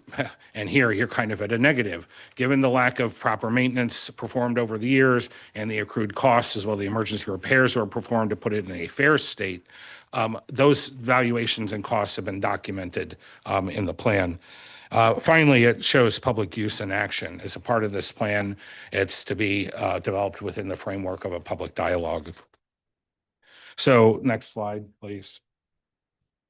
So I'm going to address basically 6 basic categories: the why, the who, the what, the when, the where, and the how. Next slide. And I just like to start with the background on the next slide. So this is originally a reservoir built for industry, going all the way back to the 1870s. Next slide, please. And the path to public ownership from that time, around the 40s to the 60s, this became a year-round community, sort of transitioned from this seasonal cottage environment. And then in the 70s, 1974, the town Quidneck lease occurred. And that basically established certain requirements for handling water levels associated with the dam. And that went on apparently fairly well for some time until 2000. 2020, when Social Holdings acquired, and apparently from the record did not keep up with the maintenance that was required for a high hazard dam. Obviously, we know the impoundment issues, and then the resulting April 2024 dam was declared unsafe by Rhode Island DEM, and the town then subsequently responded for the health, safety, and welfare of the community by acquiring the dam through condemnation. So next slide, please. So now, for the first time in 146 years, this is in fact a town-owned asset. Next slide. And so where are we at? today. We have 647 acres. That fluctuates up and down in terms of the water surface area, 17 acres of shoreline. We have a high hazard dam that comes with special responsibilities now that the town has ownership. And those aren't just, every 10 years, those are every year, those are annual. We have about 6,000 parcels within the sort of study area. Next slide. So the case for action, so next slide. The key part of this is blighted and substandard conditions associated with the pond. This is a standard, and it is a complicated standard in this basis. The redevelopment law and most redevelopment laws in most states are really effectuated for inner cities, to redevelop inner cities. Having said that, they have been utilized in suburban realms. In this state, it's very clear from the blight statutes that applies here.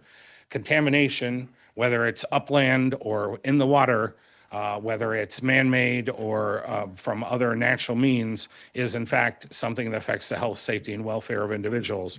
So we have an impaired water body. It's classified federally that way as an impaired water body and by DEM. We have an unsafe or formerly unsafe dam structure. It's now in fair condition. It's not in a state of good repair. It will continue to deteriorate if not maintained and improved and enhanced. And we have discussed that with members of council and had great discussions with DEM. So that work continues to go apace. We have impaired public access. And that's from the legacy of the land development that's occurred in the area, primarily here at Town Hall, at Zeke's Bridge, and other small pocket parks. And so what we're trying to do is, the plan is trying to elaborate access from the northern tier, the central, and the southern. So you have it at Zeke's Bridge, but it's limited by Mill Road, and where you cannot get under the bridge, or you have to basically use a paddleboard or canoe. But we're trying to basically balancing public interest and the legal needs here to enhance in a staggered way and an immediate way that provides access. So fragmented ownership in terms of town ownership, in terms of the open space adjacent to the pond, is also one of those other concerns as well, and makes it difficult to provide that sort of public access. Next slide. So I'm going to be brief on this. So how does the plan meet the two blight findings? So there's 3 blight findings in the state statute. 2 here apply: deteriorated blight area and an arrested blight area, and they're kind of nuanced in terms of what the issues are. So in terms of deteriorated blight, we're talking about unsafe, deteriorated dam and spillway, impaired water body, and inadequate, unreliable provision for recreation. In terms of arrested blight, we're talking about fragmented shoreline with private ownership primarily dominating the shoreline areas and preventing broader public access. The cost and scale of dam repair is, simply something that SOSHA was unable to garner given the economic benefit of owning that dam. It's better in town ownership. So that's one of the nuanced obstacles. And then the impairment of sound sort of recreational access and community access to one of the hearts of what this town is about.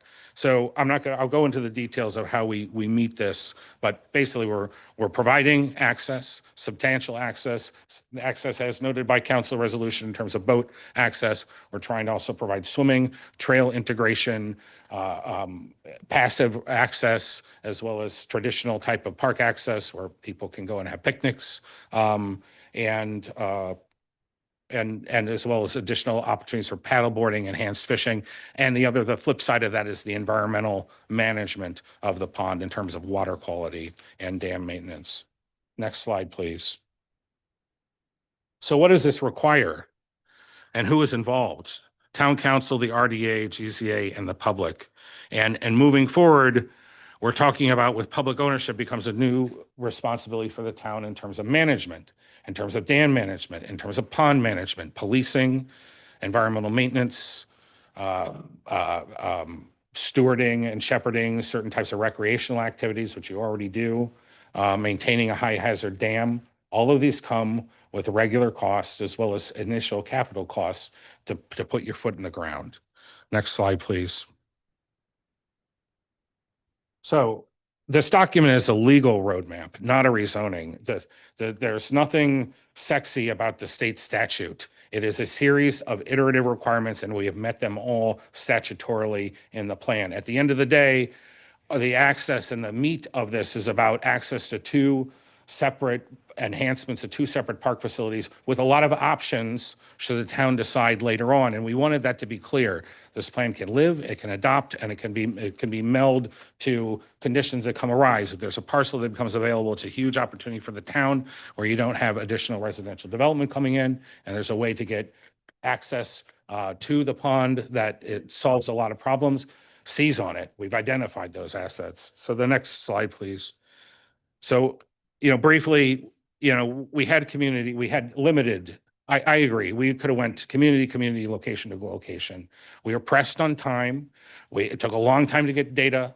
We had a contract that we agreed to do 2 large public meetings. We did that. We feel like we got very strong, consistent messaging from that. And in that process, go to the next slide, please. And the following ones after this. What the residents told us on the concern side, and this is where the balance of the type of expansion of recreational access came. We kind of went with Occam's razor, the simplest, process to get us to a legal resolution. Boat traffic safety and overcrowding are concerned, and so that militates against this notion of being able to provide, dramatically enhanced recreational opportunity. Ecological degradation, water quality, limited transparency and governance, lack of enforcement and regulations. And I think given, Councilmember Hool and Ianotti's concerns about micro cost, the other thing is having an effective as cost effective as possible resolution to the matter so the town can meet its burden in court, the town can meet its burdens with its resolutions. So the opportunities were low impact passive recreation. That was something that was desired. Habitat and water quality improvements, invasive species management, and clear boating regulation and enforcement. And that's something that is in. We have about a 15-page management plan in here, things that really need to be resolved once a plan is adopted. So these are some of the frameworks. And from that, you can see there's not a lot of things looking for large acreage entertainment facility. So we looked at what do you have now and how do we enhance what do you have now. So next slide, please. And this is kind of a vision statement that came out. People want what they saw back in the late 60s and early 70s. I don't think that's ever going to return. But I think the message in there is do enough to enhance public access, improve the facilities we have, but don't overdo it. Not until we firmly understand how this additional access will occur and are able to study demand over time. And I would recommend that would be a step, is looking at the boater traffic during seasonal areas, times like now. Next slide, please. So next slide. So in the recommendations, the components of the plan are very simple. Introduction, the study area boundary, which I'll reveal here, the visions and goals, blighted and substandard conditions, existing conditions, recommendations, grant funding, and implementation. And there are additional documents that were submitted under confidential nature. One is a very detailed breakdown of the cost associated with this. That should stay privileged to the town until such time as it needs to be made public. The summary of that is in the document. We also provided about a 24-page step-by-step. When you get these plans and they're kind of conceptual and that sort of thing, we provide a very extensive step-by-step. When to get your surveyor, when to look at, species, habitat, when to send out bids for grading and drainage and all, like literally step-by-step, how to grant hunt, which grants are most applicable, as well as certain structures for things like dam management districts, which is a critical part of this in terms of raising annual capital at a relatively modest basis to residents. Next slide, please. So this is a redevelopment of the area boundary, and it's difficult to see. So the question that folks have, when we first went to this, it was much more truncated. It was about access roads, adjacent roads. But what we discovered here is the impact that's happening in terms of the water quality in the dam, the cyanobacteria warnings, the 2 that were held last year. A lot of this is coming from off-site runoff. It's also coming from the watershed that up near Stump Pond, where you have a very ecologically damaged pond that also flows down. all of this is not only affected by the weather, it's affected by the septic systems from intense development along the pond over the years. And some of those septic systems are going to be very aged, so that's likely a contributory factor here as well. So you really need to look at this broader area, even though we're talking about the pond. And again, this is about giving you options. If a grant comes up to improve a pond, say Stump Pond or an upland portion or enhance traffic or more trails, this document can serve as a document that can help you get those funds. So we wanted this to be able to be the source of grant funding, broad enough along with your comp plan to procure a variety of whether state, federal, or local types of funding. So the net is cast relatively large here in terms of the environment around the pond. Next slide, please. So the vision's broken up kind of into 5 stages. The first stage is about the access to 2 additional assets which I will discuss next, as well as, really, so both Francis Sherman and the dam property. The medium term is really about longer thinking about, and there's been a lot of study already about stormwater runoff in this area over the past 10 years. Passive recreational facilities, like additional linkages, carrying capacity study that could, of course, be pushed up. There's about 10 pages associated with the near-term work that needs to be done. And the long-term is really more about a comprehensive watershed plan, fully sort of built out land use analysis, ADA accessible recreational areas in all locations, integrated fee and enforcement, seasonal long-term funding, and a lot of programmatic stuff that comes over time, that you're able to develop. So again, there's a lot more detail in that. So next slide, please. And I'm almost kind of to the end here. So it's hard to see this, but this is a dam access concept. And one thing there's sort of 3 components here. One, if you go on the water side, and if folks have been down on the trail before, they know there's a little drop down to a beach kind of right at the head where you get to the bridge. That's an area that's possible for swimming. We have to be distant enough from the spillway in terms of the turbidity as you approach the dam structure. So that's far enough away, certainly, to protect. But one of the things that would need to be done if you're going to do swimming there is A, make sure the water quality is safe. 2, make sure there are no, when we previously looked at this area with our engineering team for dam, they actually found some habitat issues with turtles in the area that may be migratory, but they may be permanent, but that's something going to have to be looked at. As well as we have to look at the water quality in the beach area, and obviously that has to be permitted. So that's one aspect. Then there's a boat launch area that can carry a motorized craft, and a long sort of circuitous road that takes you up along where the animal shelter is, and then so this access road here would be the access to it. Now, so basically it's about having boat parking, and we're talking about 10. Okay, so 10 is not so many. Yes, I know there's a lot of traffic, but that's sort of, that may go up and down. We have 4 that would be down below the trail, and then another 6 that are above, and they kind of worked in there. Now, the question that may come is, well, what are we going to do about the recycling facility?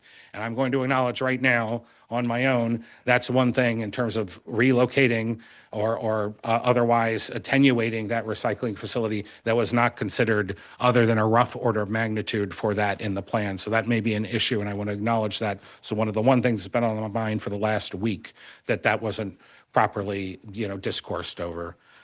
So pretty simple though, but it's complex in terms of the travel path to get down to the water, but it's absolutely doable. Next slide, please.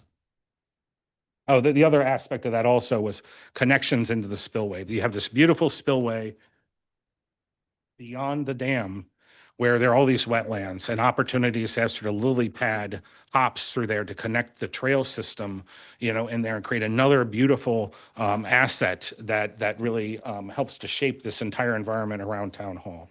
So Francis Sherman, for folks that have been there, I walked it a couple of times. It's not a comfortable walk. It is not an attractive walk. It's overrun by invasive species, but for folks that know the vista coming from there, it's spectacular, absolutely beautiful.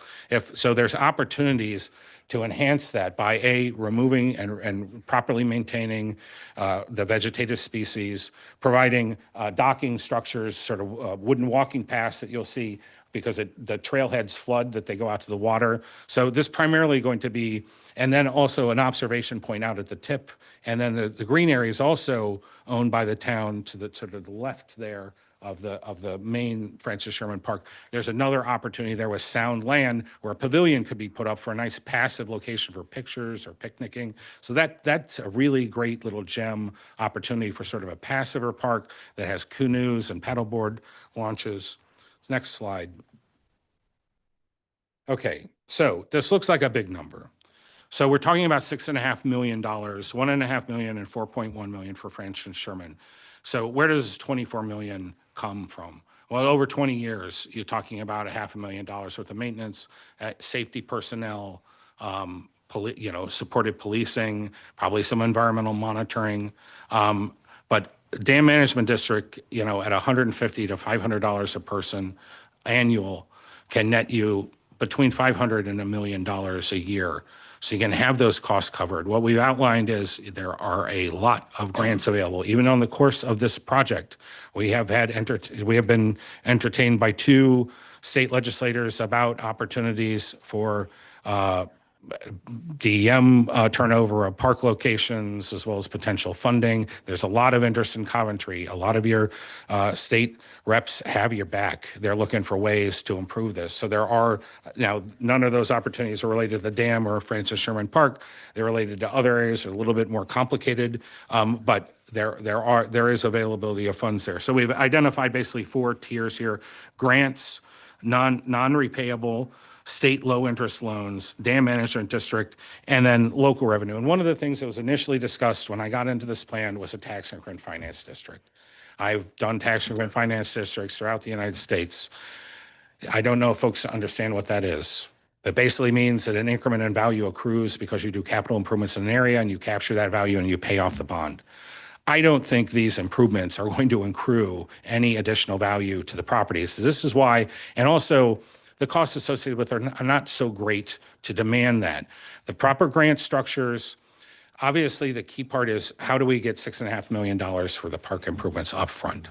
And you can do portions of these in stages. I think the key part, the secondary parking lot can wait. There's a primary parking lot and the boat launch. That's probably half of that cost. That will get you the boat access. That will get you the enhanced recreational access that's sort of demanded by various resolutions. And then the dam management district can be done locally here. Doesn't need state approval. It's a strikingly simple process to be able to add a little bit of extra revenue without hitting anybody really hard. And the other problem with the tax increment finance district is, who wants their property reassessed every few years? So it's not a proper solution. So I think the dam management district is something that will bring you annual revenue and will help a lot with your operations. So anyway, I won't go into all the details because there's a lot of details. The next slide, I did actually provide some of this. Just keep on going. I'm going to skip over this, cost and financing. Okay. So this shows kind of, and again, this can be switched up. It's not prescriptive in the plan at all. So year 0 to 5, you're looking at the dam property improvements, the Francis Sherman Park improvements, dam and safety repairs. So there's additional repairs that need to be done, in this time.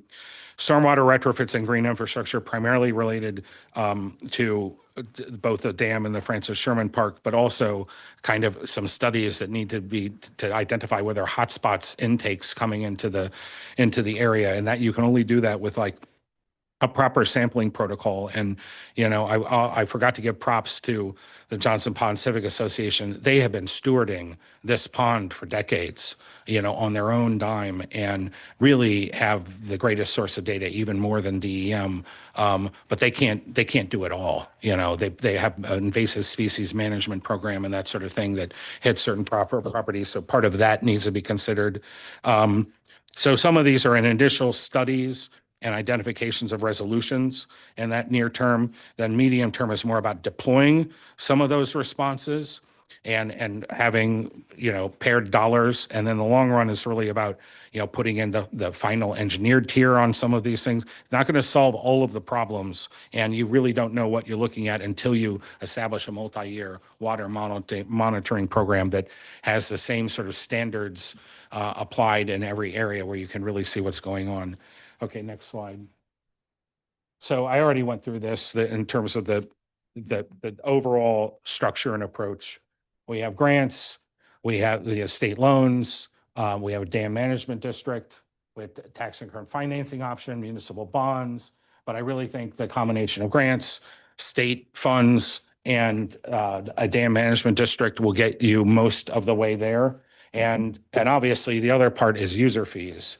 This is going to be relatively modest, but if you want to have a lifeguard out there, you're going to have permits. If you want to have additional boats, they're going to have additional permits. And you can tier those permits and costs by season and by whether somebody's in town or out of town. Whether you decide to have any out of town permits is up to your discretion, but that is another funding source. Obviously, special events and that sort of thing could bring additional sources of revenue. Next slide.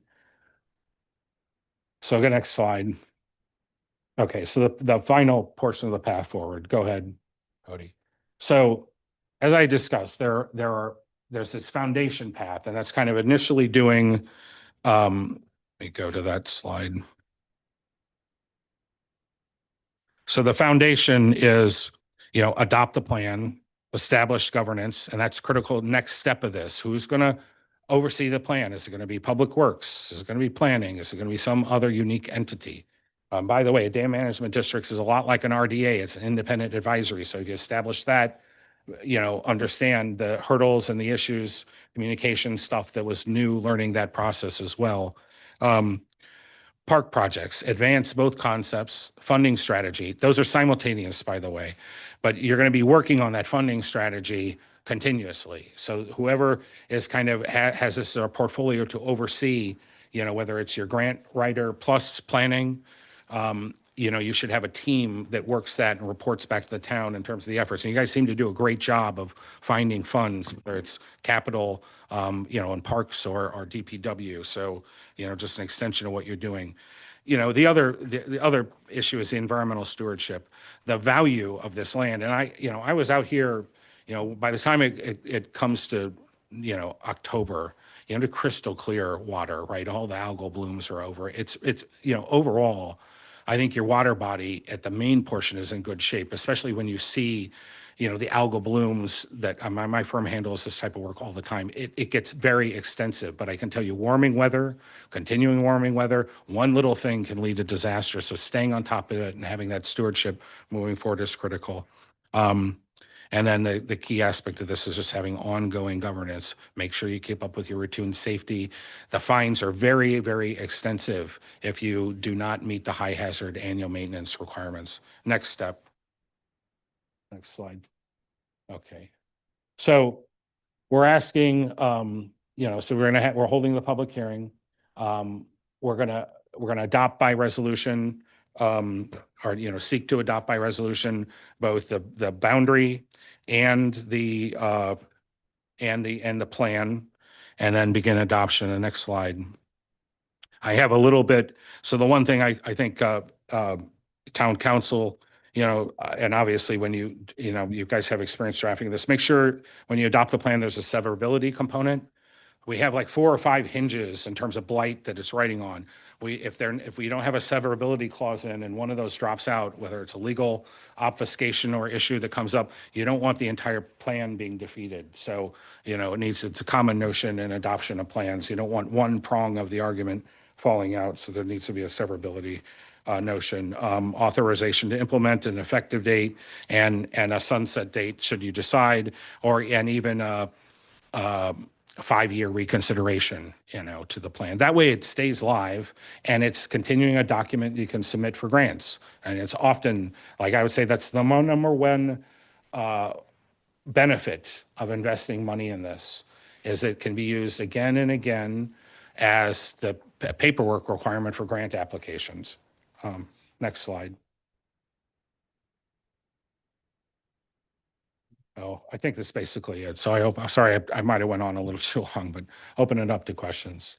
No, we really do appreciate it. It's been so much time and so many details that we needed that refresher again, reset us, and let us know what we're looking at here again. I really appreciate that summary level information. I think that's stuff that'll be great for us to be able to distribute. I think Councilwoman Ionati. So I have a question. So I see, with blighted, you expanded the area, you went larger, Yeah. correct? My question for you is there private property homes in that area? Is that giving the RDA the right to take any property by eminent domain? No, you have to have it. First of all, we didn't identify anything in the plan about taking anything. So that has not been, you always have the opportunity to do that regardless of whether you have a redevelopment plan. A redevelopment plan will allow you to take it for a specific purpose. And of course, that has to all be approved by this council. So this is not suggesting any taking, any land use change. You took the dam, that was private property. So you could take, so let me just say this. If you find that a specific property is causing dramatic damage to the environment and that individual will not enter into a willing sale, you would have a basis, should the town determine under their own accord, subject to a public discourse, to take that property. But there's nothing in here. The only reason why it was included in there is, say you want to go for a statewide water quality improvement grant that allows low-cost loans to property owners to improve their septic systems. That this would allow you a mechanism and a plan and a rationale for why that should be done. It does not effectuate a change. But if you're asking, does this give the town any more authority than it currently has to eminent domain any individual property? No, it does not. It doesn't? No. So with that added net, the RDA does not, with those properties in it. So you're telling me straight that it doesn't give us any more, the RDA does not give any more power to take a person's property? No, just because it's in the redevelopment area, no. Unless, listen, if you find a property that, I'm going to say that gives you any more property, basically a taking for the purpose, and again, you may want to wind up truncating the boundary, because the idea is if it advances the purposes of the plan, then yes, it provides a statutory basis to be able to do that. But that does not mean that under any other grounds, that if you want to do a taking for the health, safety, and welfare, it could not be done under those. So, and that's the only reason why I'm saying I do not believe it affords this board, this council, any additional authority, other than it. Yes, if you have an emergency situation, or if you have a plan-based situation where you have something that's environmentally contaminating, or it's affecting the health, safety, and welfare of the public that's affiliated with the goals of this plan, yeah, it provides a stronger legal rationale to do that. So with that being said, shouldn't the people who live in the NAT cast know that they're in that area, because we expanded that NAT, correct? Yes. We did. But there's homes in that area of a NAT. Well, there's always been homes in the net. Technically, Yeah. we went further, and the RDA could come up and say that it's bad, and we could go after your stuff at eminent domain. It gives them a little higher authority than just me. Yeah, I'm not going to opine on that. I'm not practicing as an attorney this evening. Maybe town council can. Yeah, Councilman Pasqua. I can give you very detailed information on this. Good. The RDA and the town council are two entities that have eminent domain powers, but the RDA's powers for eminent domain are very, very limited. They're only usable once you go through the process of redevelopment plan. And in that redevelopment plan, you recognize parcels that you need to take by eminent domain. So essentially, for example, if we said we're going to develop the dam, but we need to take a commercial structure to build the access road in, and we know this, when we adopt the plan to do that, we're at the same time authorizing the use of eminent domain should we need to do that. Yeah. But this does not say, just because you're in a plan, an RDA, a redevelopment area, that anybody in any situation can just be subject to eminent domain and we could just take private property. You cannot do that. There's a whole very long, detailed process for eminent domain. Then our homeowners and our property owners know where they are in that boundary? They do. It's published publicly. There's mapping available for it. There's a GIS application where you can actually identify your parcel. I want to second that. That's very, very helpful. So the point is, there is no taking, there's no land use change, there's no discretionary action identified in the plan.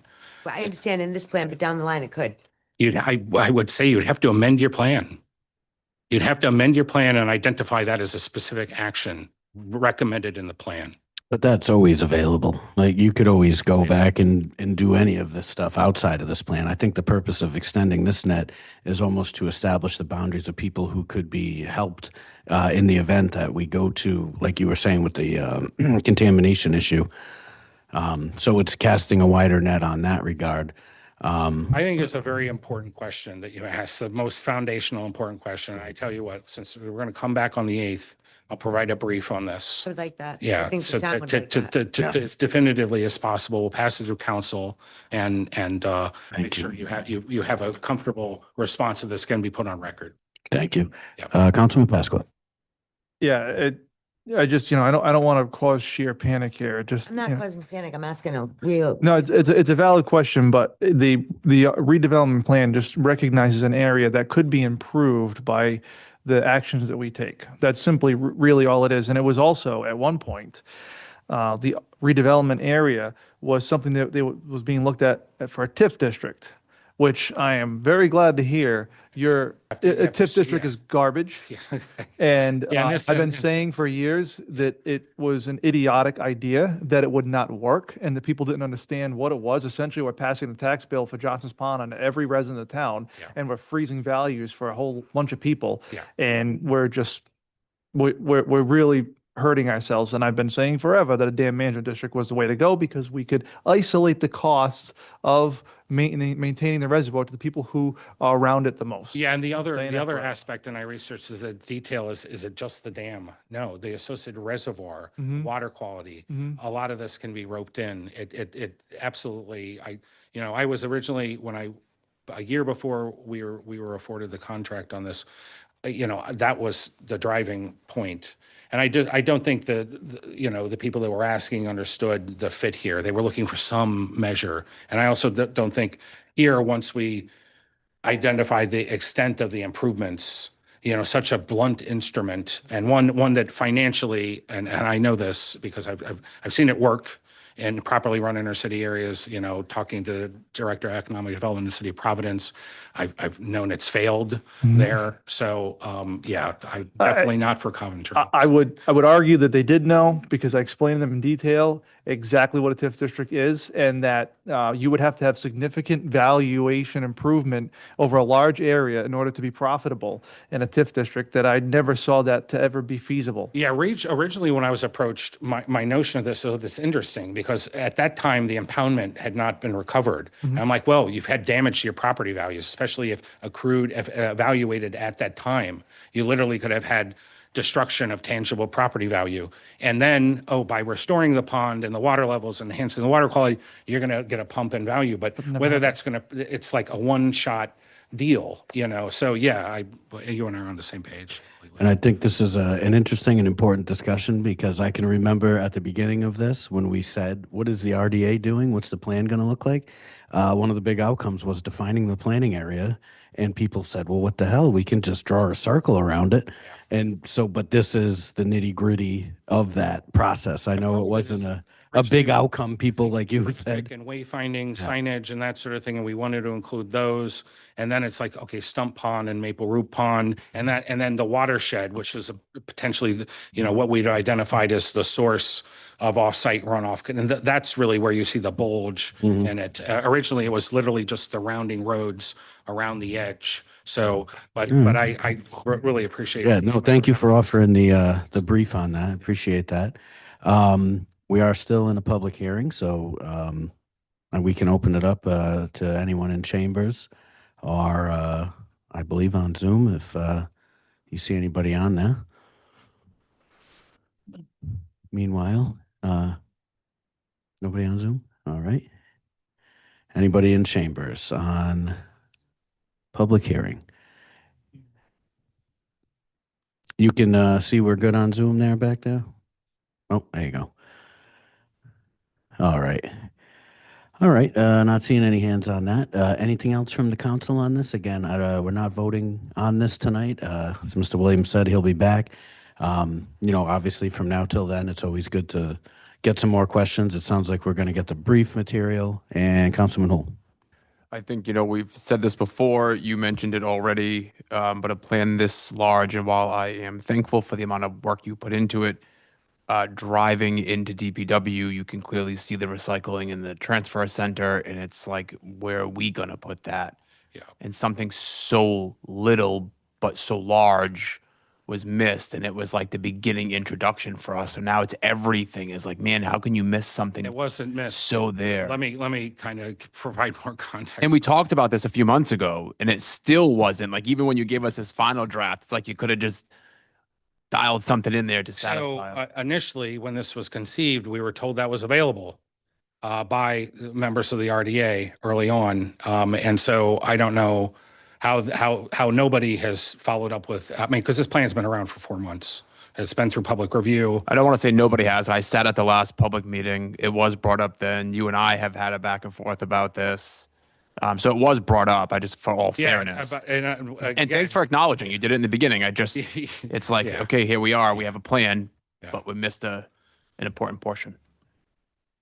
Well, a very well-used constituent portion. Yeah, understood. Thank you. Yes, please. You make a motion to continue till 7/8. Oh, thank you. Make a motion that we continue this to July 8th. Second. We have a motion and a second. Any further discussion? All right, hearing none. All those in favor? Aye. Opposed? Ayes have it. Motion carries. We will see you in a couple weeks. Yeah, that's getting to be a big one. Okay, July 8th. All right. Council's pleasure. Do we want to hear? Mr. President, if I we- can add one thing, Okay. sorry. I was contacted by Mr. Knockowitz, who offered the Conservation Commission's services to look over the RDA plan and give not a recommendation, but some input at the 7/8 meeting if the council wants Yeah, that'd be that. great. Okay, I'll let him know that. Yeah, no, we appreciate the time they put in to volunteer to do that. So Okay. be happy to hear from them. Thank you for that. All right, let's see, back on the agenda, pleasure of the council next. Do we want to hear more about our finances before where are we? Oh,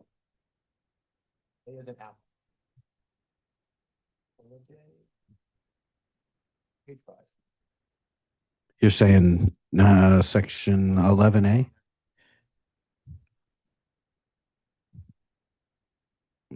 Public comment too?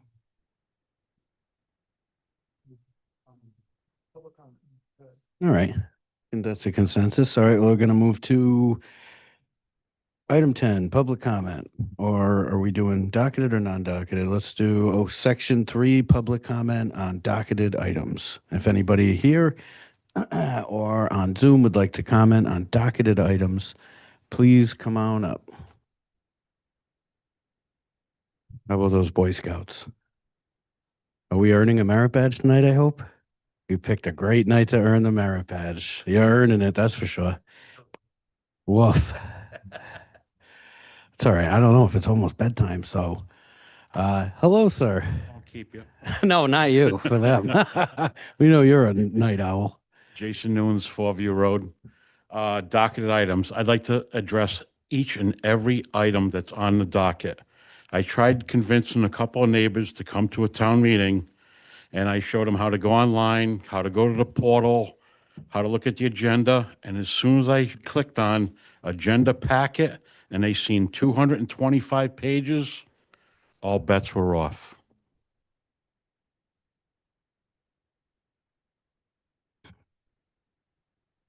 Yeah. All right. I mean, it's a lot.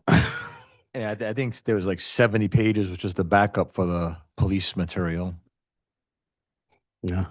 It's what we do every couple of weeks. That's not even the longest we've seen recently, but I know a lot of other towns go very quickly and spend short times on it, but we promise to hear it all, so that's why it's on there.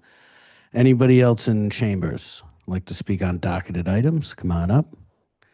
And I see at least one hand on Zoom. We will get to you. Good evening. Good evening. Scott Guthrie, 31 Maplewood Drive. Under the charter questions, I wanted to extend my wholehearted support for the fire department issue. And I'm going to tell you why. Back in 2013, we went through the Central Coventry debacle and it nearly got shut down. And had that happened in 2013, you wouldn't have this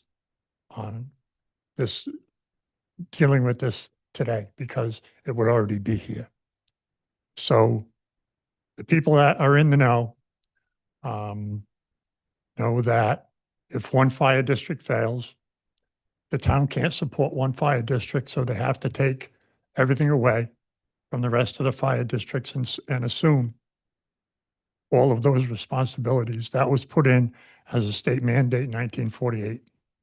And it's mentioned in here, chapter 2147.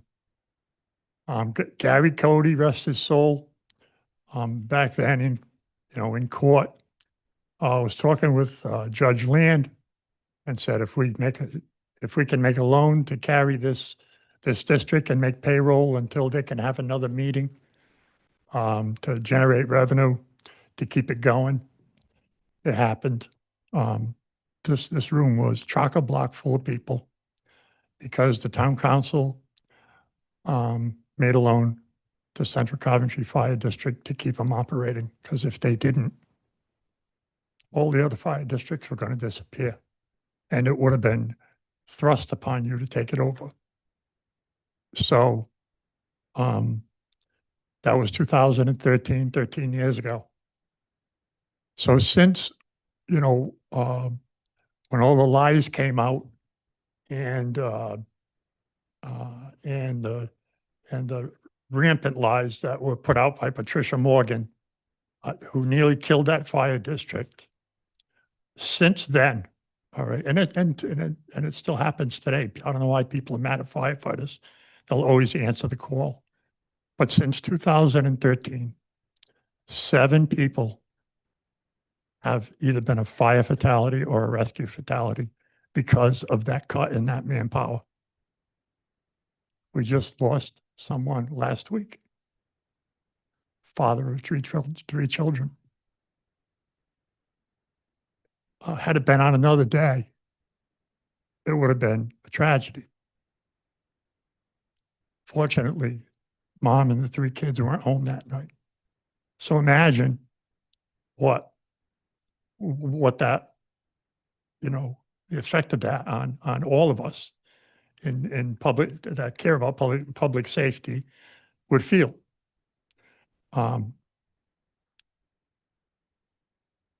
When they were trying to kill that district, they hired managers to run them, and they were paying them, $300,000-$400,000 to continue to drive that thing into the ground. They were paying exorbitant amounts in legal fees to help drive that thing into the ground. We need to have a municipal fire department in this town so that does not happen again. People talk about, oh, let's have a fire district instead of a municipal fire department. Well, you could get a gang of 100 people to go in and elect, we'll say 7 people on a fire commission or a fire district board, and they could do it again. But as a municipality, that will never, ever, ever happen again. So, it kind of hits me hard because I served in the fire service from 1974 till 2006. And I've seen some of the things that most people don't want to see. I'm sure Chief Brown and Mr. Pasqua can say the same thing. But it is well beyond time to get this question out to the voters.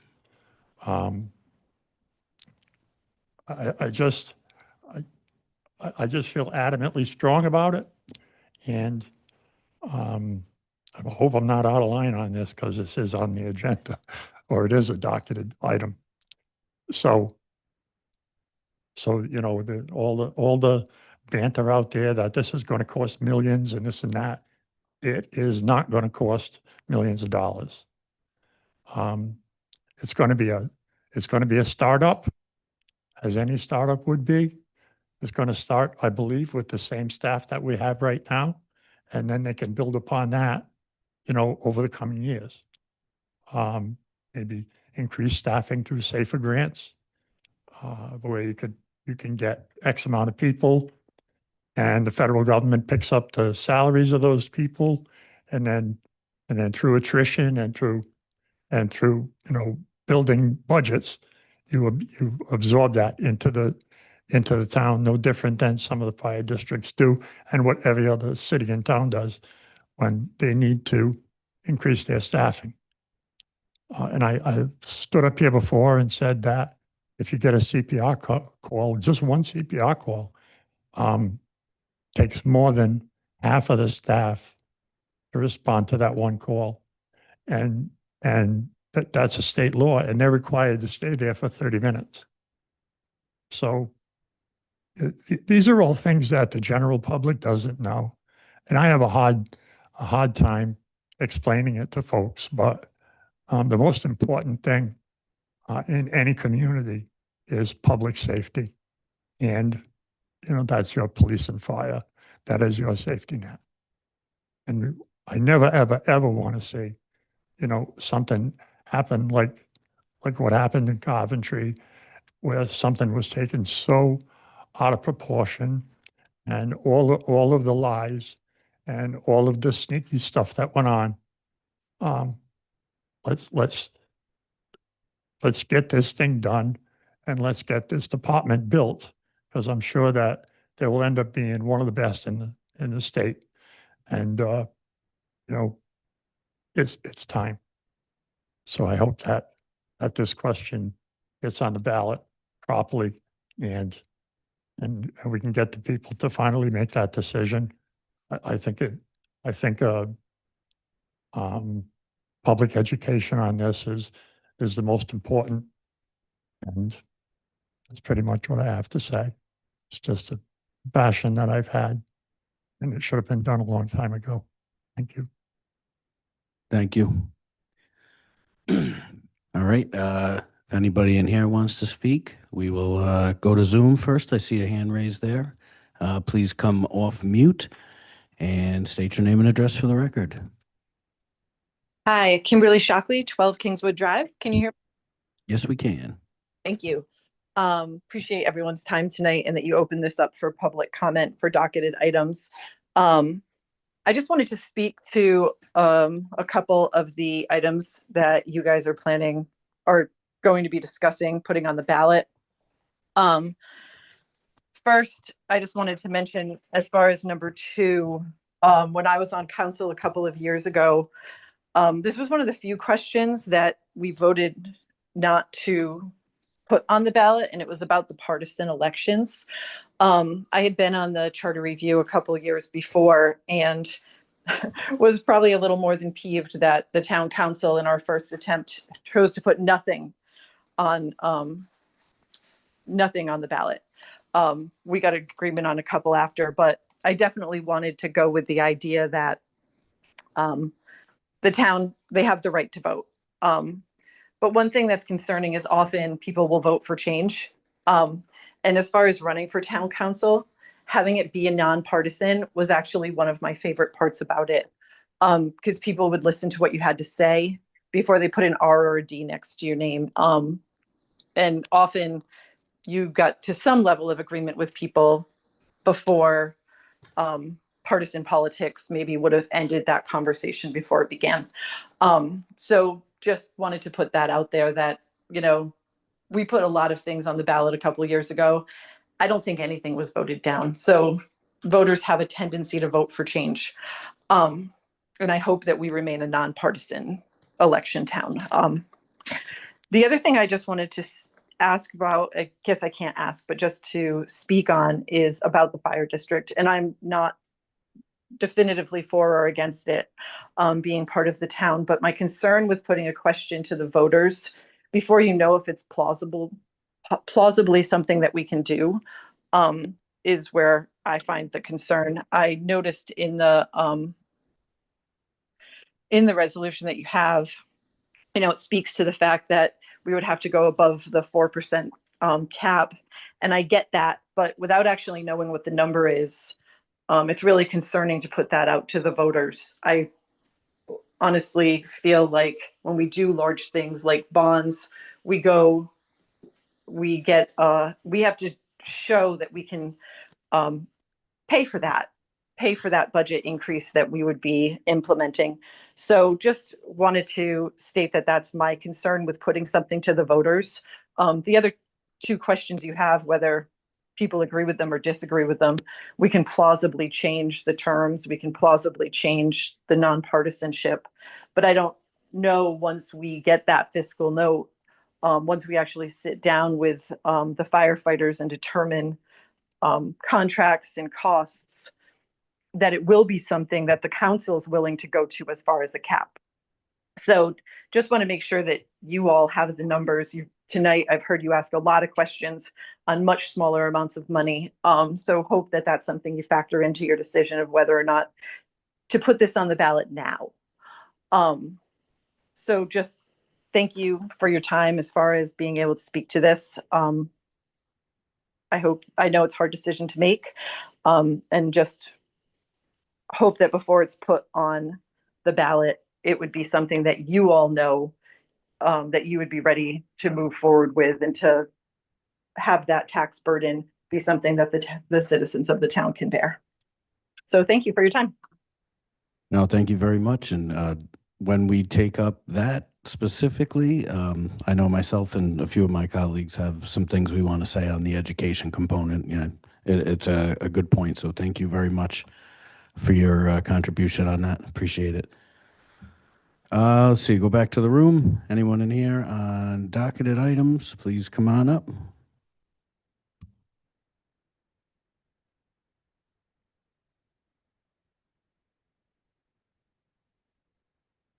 Margaret Florio, 153 Princeton Avenue. Good evening, and thank you for joining us.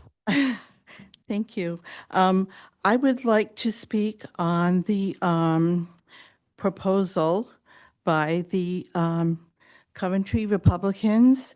I believe you all received an email on June 21st from the Coventry Republican Town Committee, and as chair of the Democratic Town Committee, I would like to express our support for the proposed charter amendment that would restore partisan elections for seats on the Coventry Town Council and School Committee. We discussed this at our May meeting of the Democratic Town Committee, and we were all in agreement that a return to partisan elections is in the best interest for the citizens of Coventry, because the nonpartisan elections do not seem to work for our town. I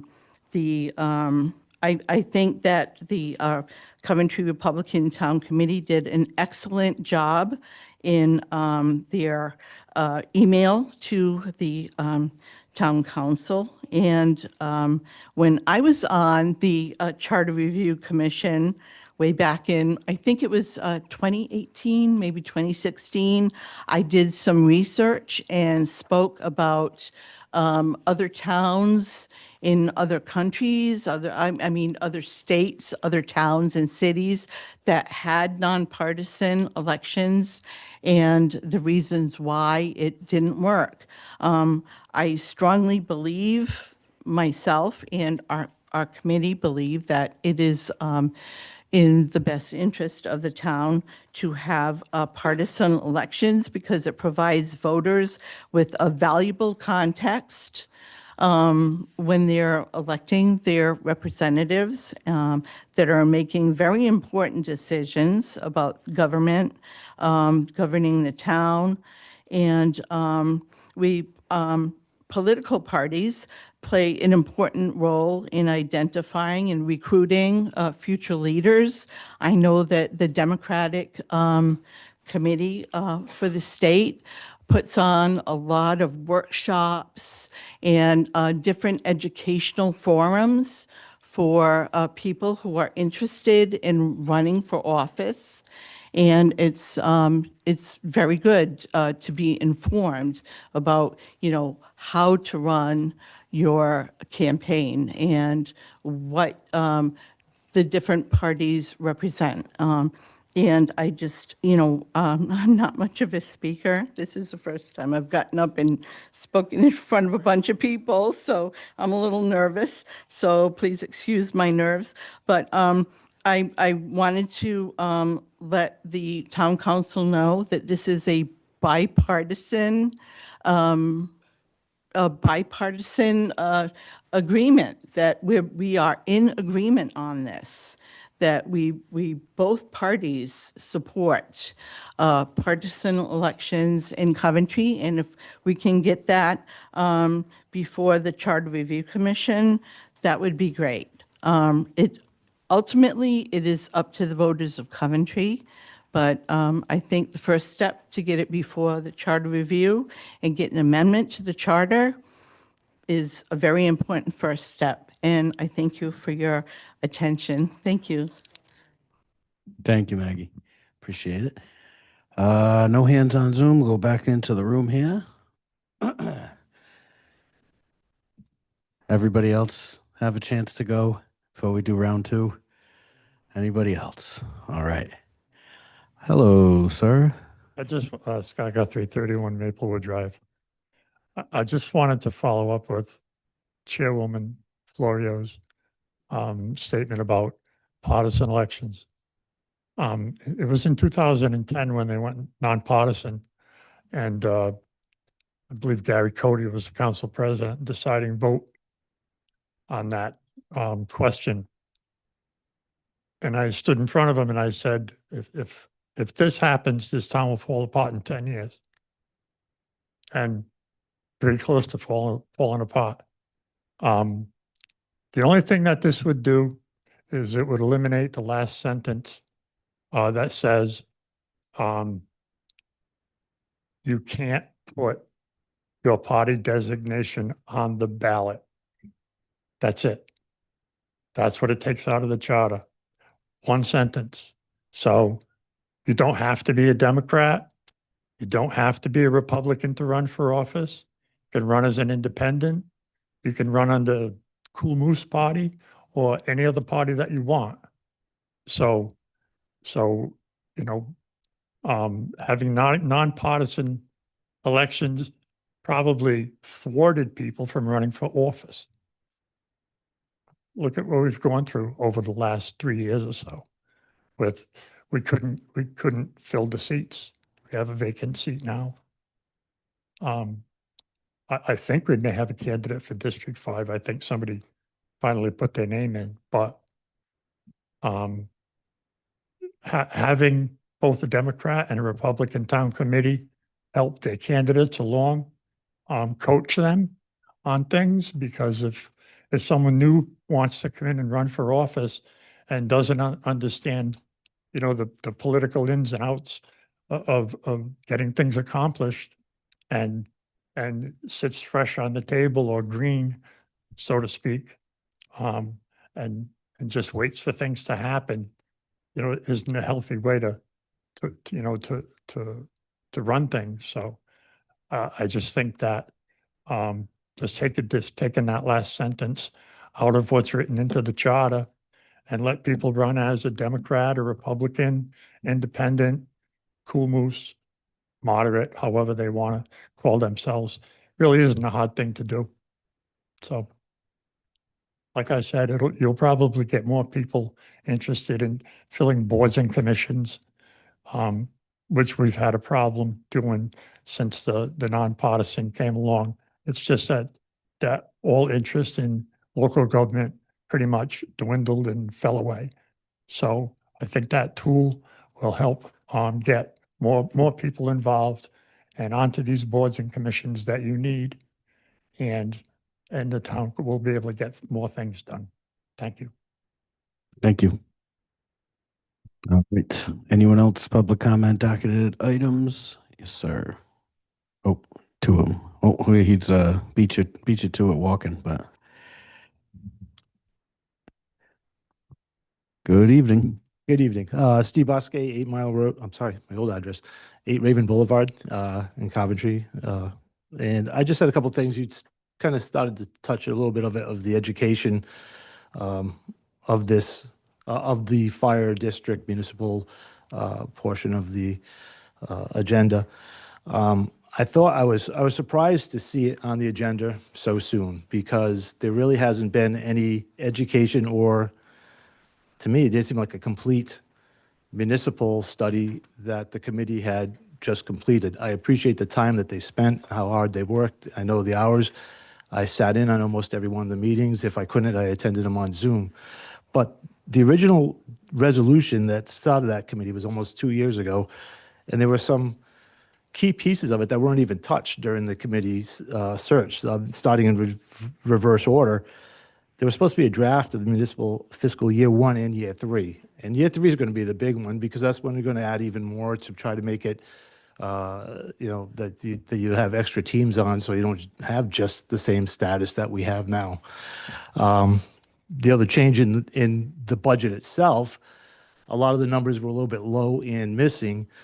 As I said at the last municipal committee meeting, Western Coventry's fees or cost for lighting, for fuel, and all those utilities weren't in the columns. And although the total at the bottom of the page was the correct municipal budget for that year, when they built the budget out to the right, for instance, if you took electricity, I think they budgeted 176,000, and that was what exactly the 3 departments who reported it were adding up to. It's minus our district's number. If you follow the utility, the numbers that they were building off of, because the columns work to the right, you had each individual district, then you had the potential new district. Without those numbers in there, they weren't added into what the estimate would be. The other big change would be at your last municipal meeting, the budget was for 55 firefighters, and your your resolution for the ballot has 60 as the minimum. I mean, that's about an $800,000 increase using the numbers that were provided by the municipal department just to jump up. The other thing that was not done that was in the resolution was an inspection of the buildings. I mean, I don't think anyone would buy or sell a home, hopefully, without some sort of building inspection. And that wasn't completed. There's no, there are different degrees of issues with a lot of the buildings. Dynamex had said that a lot of them had already outlived their usefulness. So, I mean, not to have some of these numbers and then to go in front of the voters and say, well, it's going to be the voters' responsibility to approve or disapprove without having the tools to understand what they're approving or disapproving. I mean, those were some of the bigger things. I mean, acquisition of property, is still probably something that's in there.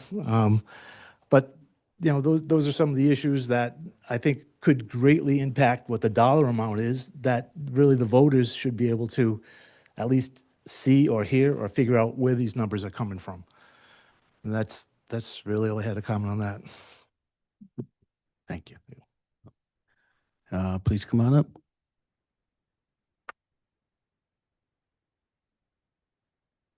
Good evening, Jason Cole, 15 Angelwood Road.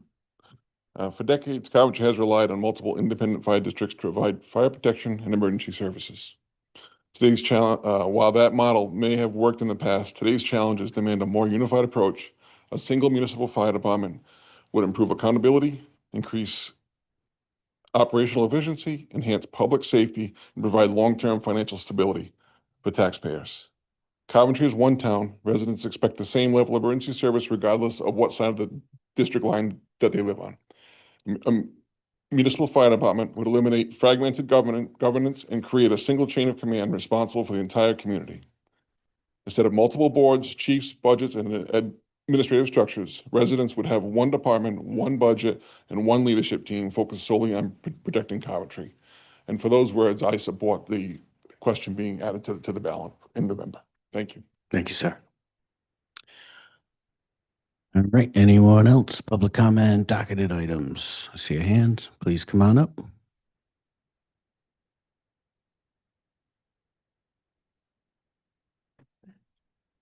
I'm Skip Mays. I'm the moderator of the Western Coventry Fire District.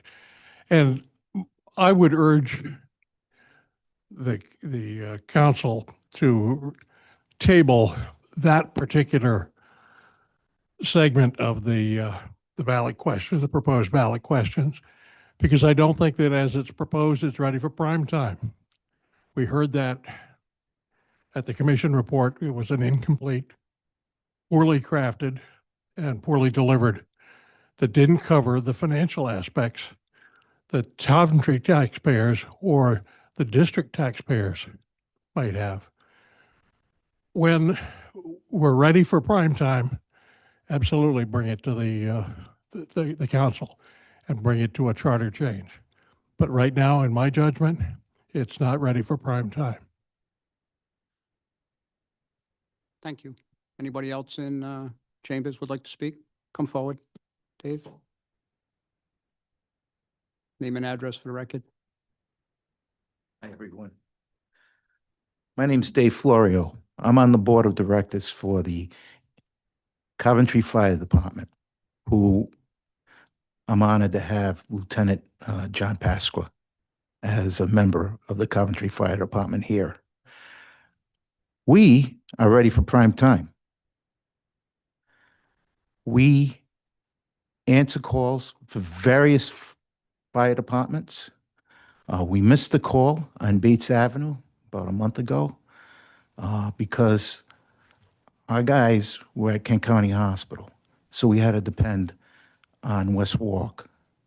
Tell me if I'm wrong, Lieutenant, to take care of a fire, and they were 9 minutes late. If we were at our station, it would have taken us 4 minutes to get to Bates Avenue. Meanwhile, that family had to see their house burn. There was no reclamation of the second floor. It was totally demolished.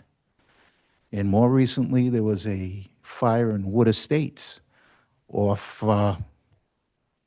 Seexbridge. Am I right on that, Lieutenant?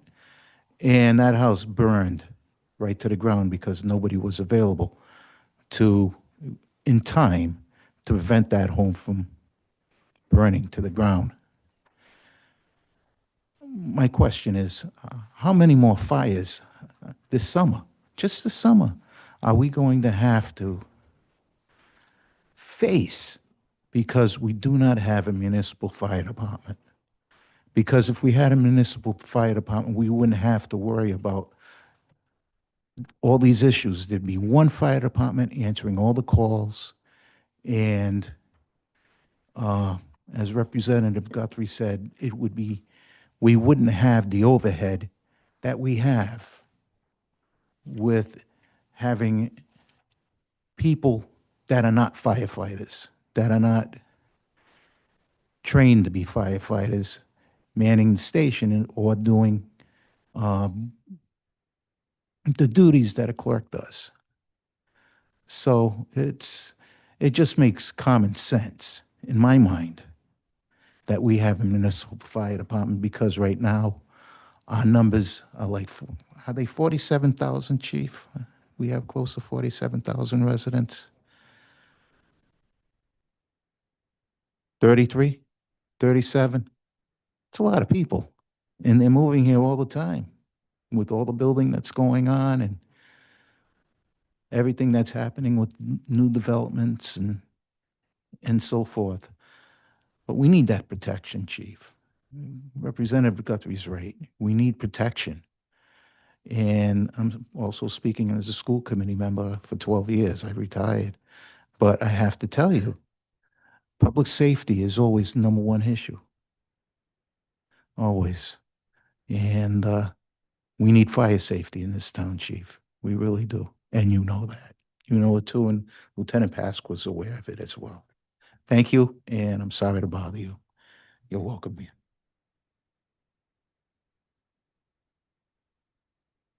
Thank you, Mr. Florio. Anyone else? Please come on up.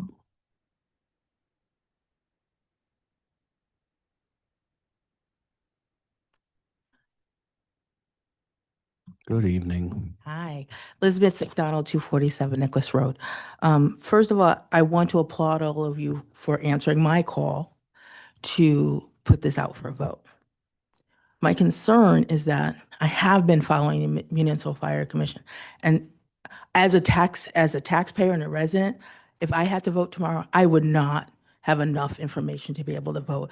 There's not enough information on the budget, on the hits to the budget, and it's not small, it's large. The one thing that Steve mentioned would change the amount of money by 800,000. And there's a lot of things in that municipal budget that would account for that. So I want to vote, but we got to do a better job. I'm looking at the resolution that you guys want to vote on. It says that all firefighters who are in merge would automatically move over. Did we think about the fact that Western Coventry doesn't have people in MERS? We don't use that system. So does that mean all of our Western Coventry firefighters are not eligible after serving this community for so many years? These are the things we rush to do this, and that's a big one. Am I correct? Are we not in MERS? We're not in MERS. So according to this, anybody who is in MERS automatically gets moved. That's a big one. We're talking about the fact that we have lowering staffing, and then we take all of Western Coventry and basically put it out because we're so busy rushing. I want this done right. I don't care if we have a municipal fire department. I don't care if we have districts. I just want to make sure we have it done right. We have a history in this community of rushing to the things and then fixing them later. The school and things that we didn't put into that budget. The pond, all of these things, because we rush into it. All I'm asking, and I do thank you for putting it to a vote, make sure we have the right information. Because I'll guarantee you, if you give us the information that we need, and budget is one, we are drowning out there with the amount of money. And I'll gladly, for the fire department, I will gladly put up the money I need to put it up to keep us safe, but it's important to know what. And as a Western Coventry resident, yeah, we're always going to say we're kind of shorted because we are. As a community, the police department has been short. We all know that, correct? I love all those guys. I talk to them all the time. So when we had a really big shortage, what they did was they shifted everybody, all the police department folks, and the one that was furthest to the right that was stationed was at the Central Coventry Fire Department. And I got to tell you, most of the people in the community are pretty good, so I'm not worried about that. Now let's talk about the fire department, because we're out in the woods. So we don't have that luxury. We don't have the luxury of having less staffing. And everybody keeps telling me that it's the same staffing. That fatal fire that we had, 5 members of Western Coventry responded to that fatal fire.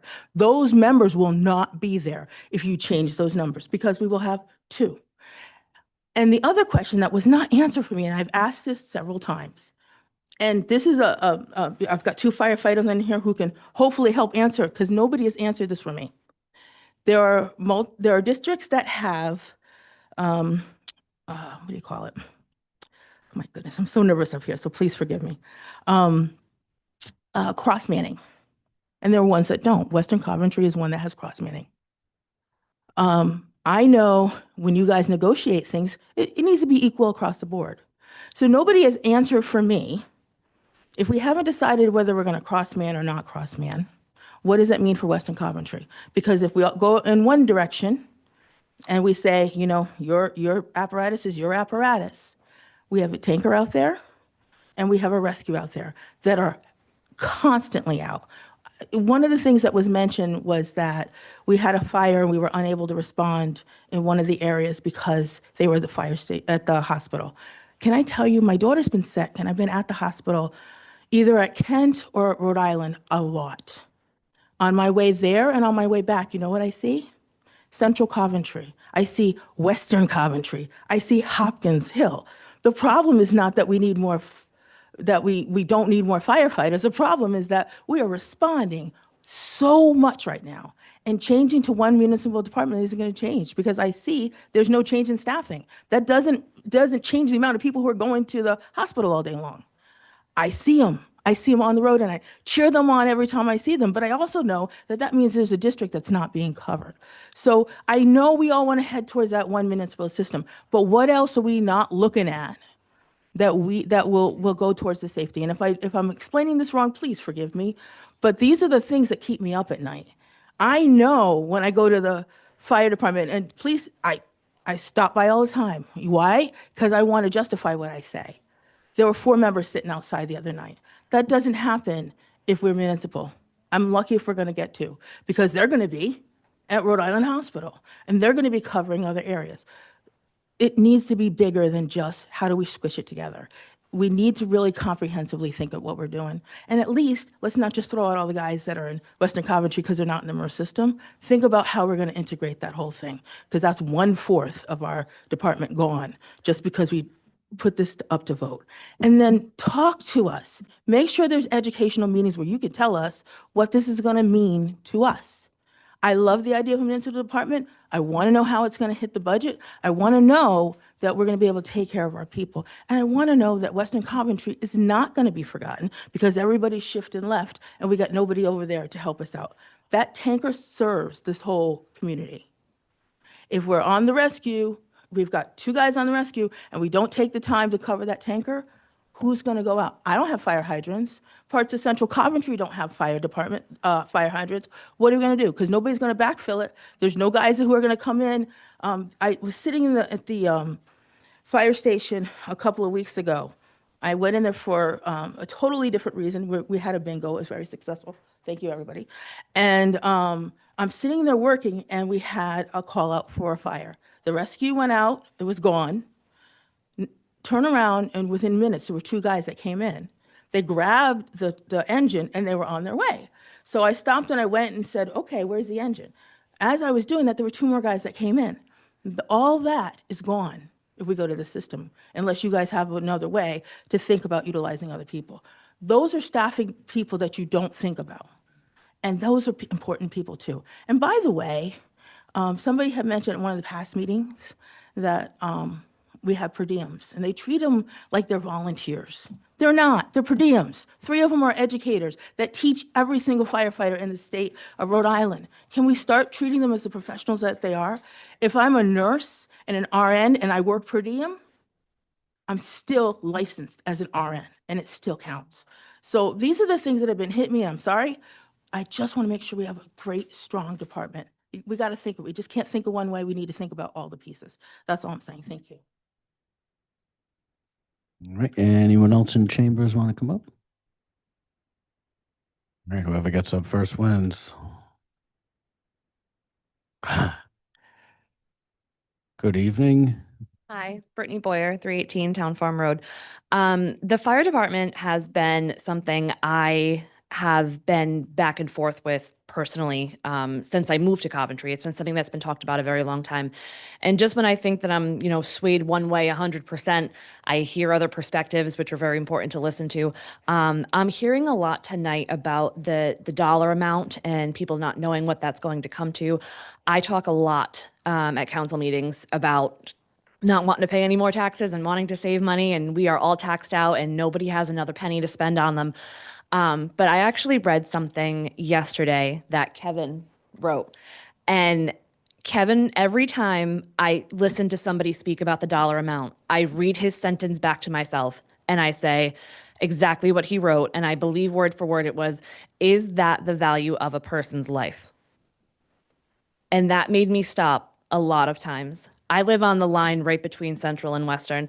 I've had Western respond out to me. I've had Central respond out to me. I have had nothing but wonderful experiences. So I'm still very torn on the topic, but I want people to take into consideration outside of the money value. Every time you think about what that dollar amount is, I just want you to say to yourself, is that worth the value of someone's life? Thank you. Thank you. Good evening, sir. Good evening, everybody. Kevin McCann, 11 Old Mishnock Highway, Coventry Firefighters Union President. Good evening. Good evening. Not going to get into a banter back and forth with what's been going on tonight. We spent the better part of 18 months on this project. Handful of people at the meetings, handful of people on Zoom. So it's left up to us, and we've done it. Mr. Civetti's come up with all the numbers. That number that's out there, 800,000, whatever, those are inflated numbers, just that we have enough room to get this done, which includes a contract. I'm not going to discuss contract stuff out in social media. I'm not going to discuss contract stuff at open meetings. That's not the Arbitration Act. Arbitration Act is between the two people that are going to get this done. This has to get done with your approval so that we can get to that next step. If not, more things are going to happen. I've already stated that in the past or going in the future, you cannot build anymore in this town without building your fire department. If you keep it as is, legally, you're not allowed to build any more homes. Right there in the NFPA laws that had changed this year as of March. I discussed it at the last budget meeting, the last commission meeting. 20 people in the audience and 4 people on Zoom. 18 months we've been working on this. You know, I appreciate former Councilman Shockley. She was on there, gave a good speech. But it's the first time we've heard of her on a comment since then. Councilwoman, I know me and you had a little go around on social media, only because I just feel that you weren't informed enough. And to be on social media doing that, probably should have came and talked to the commission first before doing that. I just think it excites people and it gives people the wrong information. As far as the board member from Weston, I'm not going to start debating with that. We could go back with numbers back and forth, and it wouldn't be good. Wouldn't be good. So I'm not even going to entertain that. So I feel that she's got a lot of admiration for the fire service, and I applaud that. And she wants things to be better. The only way things can be better is if we just move along from here now. Get this done. If we're going to put it out to the voters, whatever. You know, that's going to be the case, and that's fine. But I feel that staying the same or staying the way it is, we're going to have more tragedies, you know. And that's all I'm going to say about that tonight. But thank you for your time. Thank you. I do see a hand on Zoom. Let's go over to Zoom. And please come off mute and name and address for the record, please. Hi, can you hear me? Yes, we can. Please go ahead. Hi, Samantha Sargent, 285 Logbridge Road. I don't know, there's a lot to do with the municipal fire department. And I mean, I kind of was steadfast against it at first, but it is a matter of public safety. It's a huge matter. Call times for Western are, they're big. Going out from 102 to the Connecticut border that's time. And if Western is out on a call and they can't come and Central or Hopkins Hill even responds, the call times are, I mean, that's doubled, tripled sometimes, depending on traffic and whatever is going on anywhere else in town. I have a major concern with staffing being taken away from Western. We have one station. Our square footage is like, I don't know, what is it, 1/3, almost 1/2 of the town? Like we have one station that's out here. But everybody wants to pick on us saying, oh, our station, nobody's ever there. We got to come out and give mutual aid all the time and all these things. And oh, you know, oh, same thing. You heard it about the per diem and volunteers and stuff, you know, at the station, but it's without them, where would we be out here? We would, there would be so many more calls that couldn't go answered. It's just, so we have one station and we're looking at basically some of that staff being taken away. Why has there been no talks about another station out here? That's kind of what I want to know. And I kind of wish I'd thought of it sooner to bring it up. You know, I usually YouTube the fire commission meetings when I can. I'm a little behind, but you know, it's just I haven't heard any talks of that. There's such a concern about staffing out here, and there's such a concern about call times, and they're very real concerns. But there has been no talks about within this municipal fire department of expanding actual coverage in the western end. It's all mergers and, you know, oh, you know, I don't know, debts taken on and all of this stuff, but nothing has been said about actual more coverage given to the western end. And I think that is part of people's real concern is this merger happening and a municipal fire department being created with this gigantic unknown price tag. If nothing's been, I mean, really disclosed to people, really, it's very, I don't know, it's kind of a little hard to follow, especially if you're not privy to some of what's going on. But there's been nothing. Like, are they going to reopen the old station, fix it up? Is there going to be a new station involved? I mean, it's just a lot of square footage to cover. And then, of course, you know, whatever the costs are going to be added in, of course, for a new station and more trucks and more men. But the issue is manpower. That's all I've heard is the mission. It's just manpower. There is a lack of manpower for the area to be covered properly. And there's been no talks of it. So, I mean, I would love a vote on it. I think that everybody deserves a vote on it. I was quite upset when the kibosh was put on Western's right to vote on the merger. I think everybody deserves a right to vote on it. But I think we deserve more out of it, especially in the Western end. We deserve to know that, you know, like you said, we're going to have the coverage that's needed. And that can't happen, I don't think, anymore with one station only out here. You know, the rest of Coventry is, what do we got, 4? I understand it's more densely populated, but again, building is happening, development's happening. It's happening out here too. There's no stopping it, you know, and but we're not getting more coverage. And again, you know, you've heard it, you all know it. We don't have hydrants. We don't have, you know, we don't have half the infrastructure stuff that's needed sometimes. And we need to know that we're going to have that as well. I think a lot of people would feel better knowing we're getting more and wouldn't have a problem with the municipal fire department if we knew we were going to get more than, you know, a couple of guys at our one station to serve all of Western. So that's pretty much it.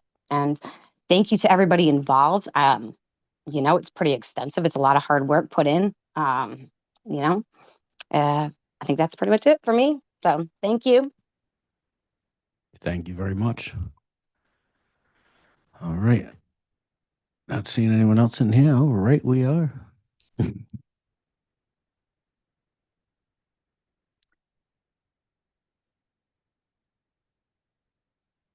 I just wanted to rebut that, the last person that was speaking.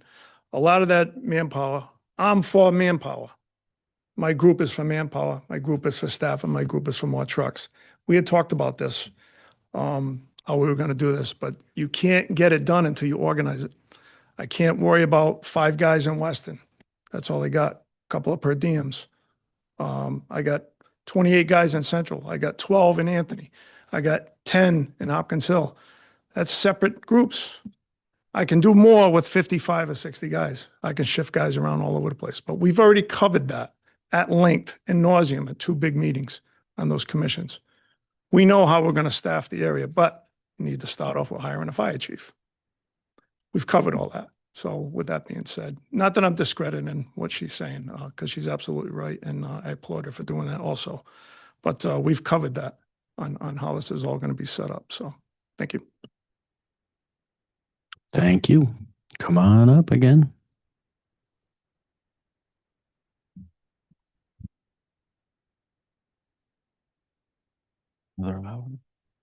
Just a couple quick comments. One of the things that has been brought up is that we are not utilizing our professionals to come up with the concerns that we had. So we had a subgroup that was made up of residents, firefighters, past fire chiefs, and only 2 board members. We wrote out for this council our concerns. They were never addressed. We never got a response to them. And that would go a long way in helping us to feel like our concerns are being met. Because she is right. I mean, the reality is we will lose staffing. And the biggest thing we talk about in this room, or we've talked about today, is the fires. And the fact that we had that fatal fire. I'm telling you, we had more people that responded to that than that were available because we have the system that we have.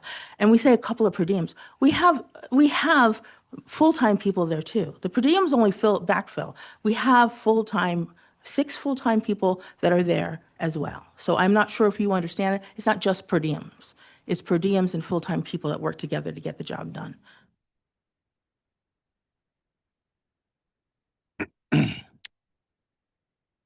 All right. I think that'll do it on the public comment on docketed. You have one more?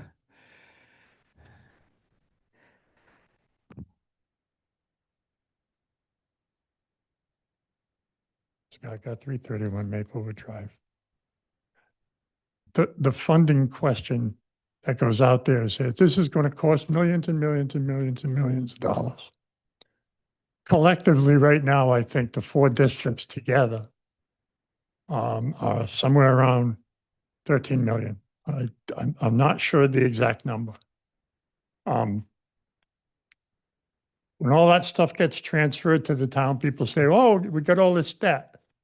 Well, Western Coventry owes maybe $800,000 to $900,000 on the station.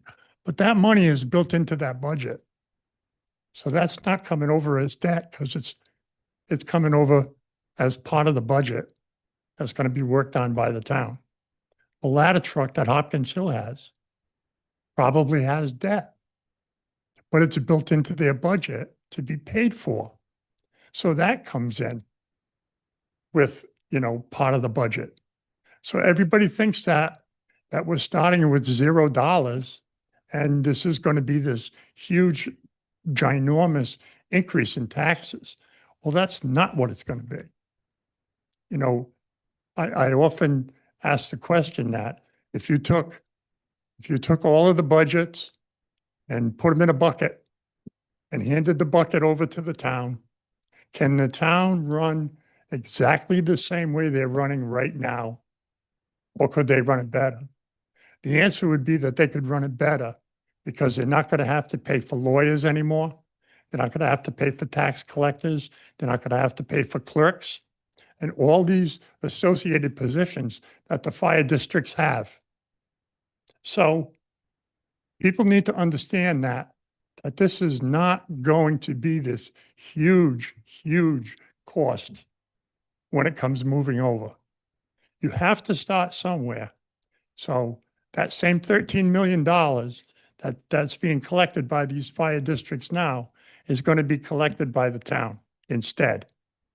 And if the town did it and they made it a sub part of what they do as a whole, it would be the same thing. It's just all of the money that is being collected through the fire tax is now going to come to the town. And it's going to serve the same purpose that it serves right now, with what the fire districts are doing with it. So, for the people out there that are worried about the cost, keep that in mind that it's coming with debt, yes, but that debt is already built into the budgets that are coming to the town. And, in a perfect world, in Western Coventry, I think what belongs there is a fully staffed, paid ALS engine and ALS rescue. And the town would be able to do that. The town could get close to putting that, even just by, you know, taking all the budgets together and carving out all of those other positions that are being paid for, you know, that are clerical positions and non-firefighting and rescue positions. You know, that would be my first choice, is to have an ALS engine and ALS rescue out there. I get that that it's a big district, you know, and I think the reason they closed down the Green Station is when they abandoned the Summit Station and they built the brand new one on 102. That was a big expense, and it was a big move because they built that building for the future. They didn't build it just to suffice. You know, when they decided to do that, you know, when I was on Hopkins Hill, we worked out of a three-bay building. That's it. We had 3 bays and we had 4 pieces of apparatus in those 3 bays. You know, now, we added on to it and made it more modern. And you can go to every other city in town and see the same thing. Go look at Mishnock. Mishnock started out as this little 4-building thing. Now they've grown and they've added, space to put stuff. So, as the town grows in population, like what was said earlier, you have to keep up and provide, that public safety net, and as Ms. Boyer said, how much money can you put on the cost of life, of a life? If it was $1 million over the last 13 years, it cost $7 million in Coventry. So here we are. Let's get ourselves to a point where we can not lose lives and have, faster responses with the proper apparatus and people. So this town is, its makeup is what it is. It's always been, an urban side and a suburban side or rural side. And it will take a long, long time for anything to grow to capacity out west, but there still will be expansion out there, and it's inevitable. So, let's just get started, and then, get a chief in here that is experienced and well-trained and knows, how to manage a budget and move that, forward year after year after year, because we are going to need to increase manpower. And, you could have the shiniest trucks in the world and the best piece of apparatus, but if there's no one there to drive it and operate that pump and put somebody on that line, that's not firefighting. So it's men trained and equipment, and the people willing to do it. And, this argument could continue to go on forever, but I think that we are well beyond, what we were 20, 30, 40 years ago. So let's get this done. All right, with that, let's head over to that item on the agenda. We'll clear up a couple of things. So we are going to be on item 11. We've been talking fire, so let's stick with that. That is number 4 under item A. So first off, President, if I may just stop 1 second. So in speaking to Mr. Igliozzi, when he composed these, the red line charter changes and the sample ballot questions, I think the important thing is for the council to vote on these items kind of as a concept. I don't think we're voting on the exact language that he's proposed in here, but more of a concept of the four entities that are here currently. So I just wanted to put that out there. That's how he kind of explained the process to me. Yeah, no, that's where I was going to go with that. Yeah, just so everybody's aware. That's some verbiage that was in there. There's also some other verbiage that references, one-time 4% increase. I think that's actually the language for just the general override. So I don't want people to be misled that this is only a one-time increase and it's not part of the operating, or that we change the FTE amounts. If you do want a lot of the backup information, it is on our website. And before we get into any particulars, that was one thing that I think we did in the Fire Commission, a lot of good work on that. There are a lot of hard numbers in there. And as the manager said tonight, we're looking for a direction on whether this goes on the ballot. The final numbers in education campaign, should this go forward, is something that we would immediately want to jump into.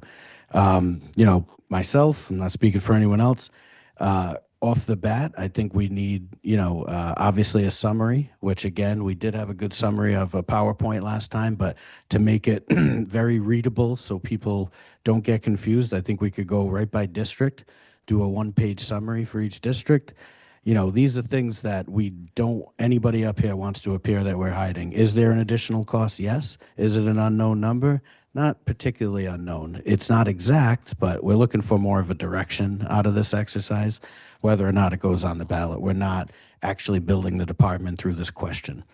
Also, I think we would need FAQ documents. We need to update those. There are a lot of questions about this, and you can choose victimhood, and you can choose to not look at the information and pretend it's not there.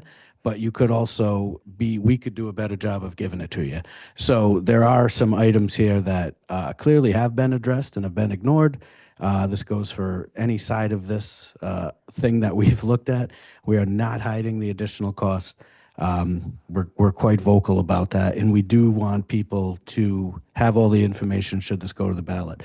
I think we need to summarize the debts of everyone and what would be transferred. I think it just needs to be put right out there. We, again, have all that information. If you don't go on the website and look, it won't be sent to you. But if you do choose to look at it, it is there.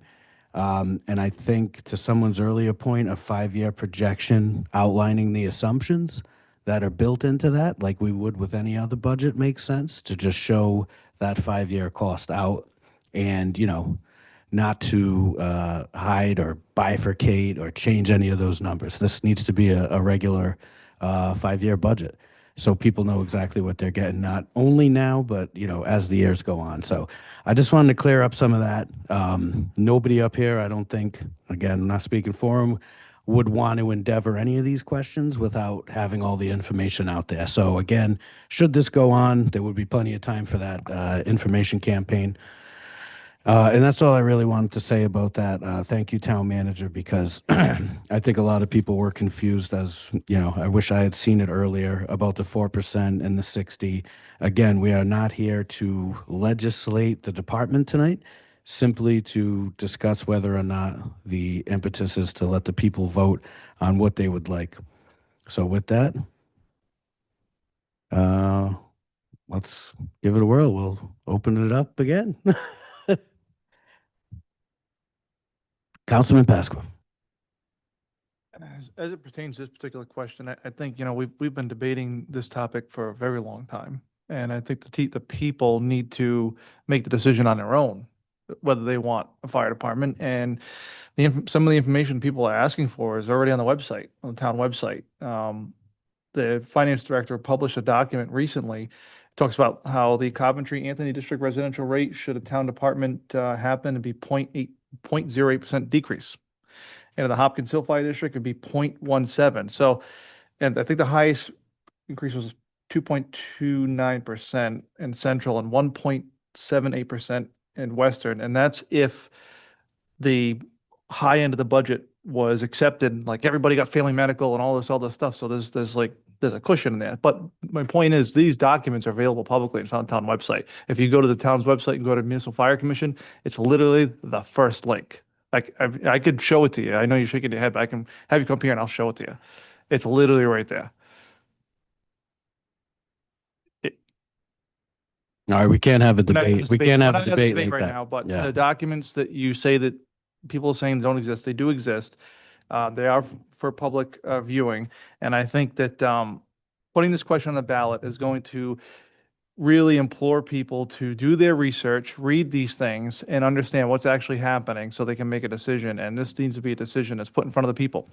It's not something that we can kick down the road any longer. The other side is that nobody asks about what is the cost of not doing something. If a district fails and the town immediately has to take over and it is ordered liquidated and sold off to creditors, what's the cost for that? So there's unknown costs on both sides. So I think that we need to put this on the ballot and let the people choose. Councilwoman Ionati. So people have heard me on my opinions, and obviously I've gone back and forth on this. I'm a firm believer that the public should make this decision. I think this is too big for us up here to decide. I believe it's a huge financial, I believe this needs to be a public vote. But I also believe, sitting here tonight, watching both sides, we're confusing people. I think people need to have, they need more information. There's missing information. So I'm not going to stop saying that. I believe they need to do your due diligence and do your own research as well and get your full numbers and figure it out. I'm not taking away that we need a municipal fire department. We absolutely do. But I'm also not going to sit here and have people make a decision with half information and half not. So I think that we could do a better job, because even tonight, between the two sides, that was confusing for people, and you both can't agree. So we want people to make their own educated decision when we have two sides not even helping.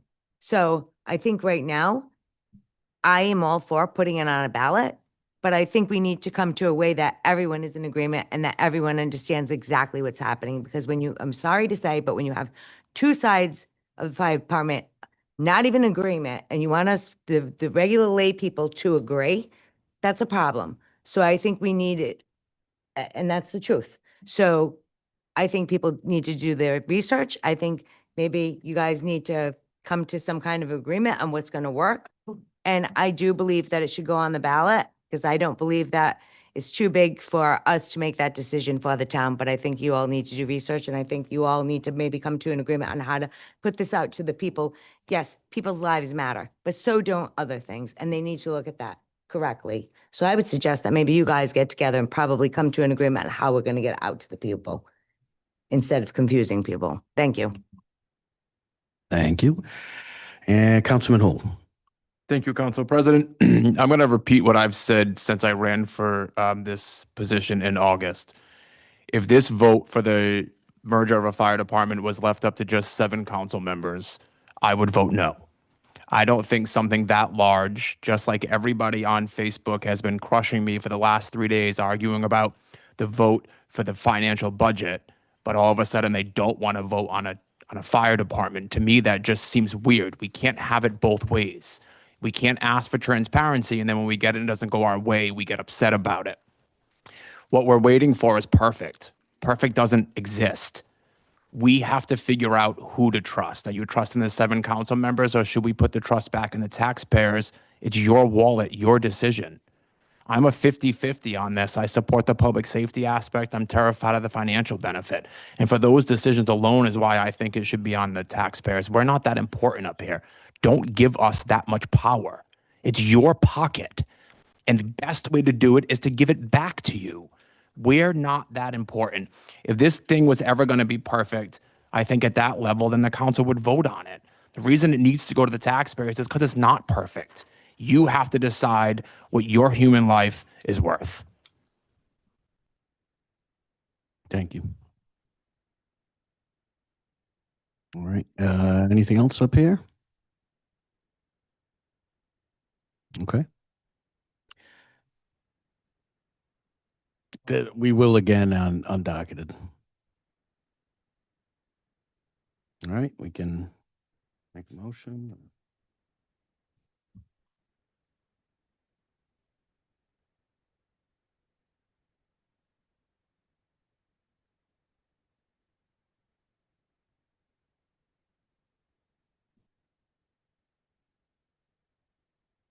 Mr. Solicitor, just for clarification, if this, or Mr. Council President, for clarification, if this were to be voted on, regardless of however it were to go, we just heard from the town manager that the verbiage even in this isn't correct. So, like, what would that look like? So my understanding was we're voting on the concept of putting the municipal fire department question on the ballot with further legal work to come to establish the actual parameters in question. Is that? That's my understanding as well. As you know, Solicitor Igliozzi has been working on this, and as has been stated, this is the very beginning. We're at the concept stage. The details, the language will be worked out afterward, but if this council decides that it shouldn't even go to the next step, then obviously that's not even going to be needed. So you first need to decide, are you going to push this along? And then the fine tuning will begin. That's my understanding. Mr. Manager, is that how you understood it? Correct. Exactly. All right. So in this case, if we were to bring a motion, it would be, make a motion to conceptually, Yeah. or Motion to send the question to. because I don't think anybody's comfortable motioning this exact verbiage. I think it's going to be difficult to come up with a motion that adequately addresses exactly what you're doing. I think the simplest way is to just continue this for further discussion, either to the next meeting in 2 weeks, if you want to do that, or I think we need a simple motion to put the discussion, a motion to move the question of a municipal fire department to the voters. I think that's the simplest thing. There's no further discussion really needed beyond this. I think we've kind Mr. of. President, if I can. That's fine. Yes, sir. Vice President Brown. Motion to move the question and put it on the ballot for the conceptual to make a municipal fire department in Coventry. A motion. I'll second that. I have a second. Any further discussion? Again, I just want to reiterate, I am a 50-50 here, and it's not my position to spend your money on that level, which is why my vote is to give it back to you. And along those same lines, if this moves forward, I can promise everyone, I think everyone up here agrees, we'll have more education on this. We will do whatever it takes to answer all the questions we can. So I appreciate that, Councilman. All right, any further discussion? All right, hearing none. Madam Clerk, will the roll, please? Councilmember Pasqua, Yes. Councilmember Hul, Yes. Councilmember Ionati, Yes. Vice President Brown, Yes. President Verducci, Yes. 5 in the affirmative, 0 in the negative, motion passes. Okay. Let's jump up to item A1. We'll just go in order from here. I know we still have an ordinance to do. So next up is similarly, the verbiage here is conceptual. It's not authoritative, or it's not necessarily going to appear this way. This one is proposed ballot question, town council 4-year terms. Essentially 2-year terms now. Would anyone be in favor of going to 4? Should that be presented to the voters is the question, not whether we want to or 4. So just to clarify. Mr. President, I believe Mr. Mayor reached out to the council as well. I don't know if the council wanted to amend that and include school committee members. So I know he reached out to ask that question because last time it was both. So to be consistent. Would that come in the verbiage change or on the conceptual change? I think it should be voted on by the council at the conceptual level, and then To see if stick this should in the- apply to both. Exactly. Gotcha. Yeah, I agree. Okay. All right, Councilman Pasqua. So as the only council person up here that has done 4 years, a 4-year term, I will tell you that I voted for 2 years, and I thought that it was a good idea to do that And now that I'm ending my 4th year, I'm realizing that I did not have enough time to finish things, that government moves way too slow, and that the learning curve when you're changing out council people every 2 years to get their feet wet and then to continue carrying the torch is immense. And I feel like that if the way it's set up now, 2-year terms, the entire council could be uprooted in 2 years, and you could have 7 new people who have to learn how to operate a meeting, run a town, deal with a massive budget. I think it's a lot to ask. And you're campaigning and you're worrying about getting reelected or what have you.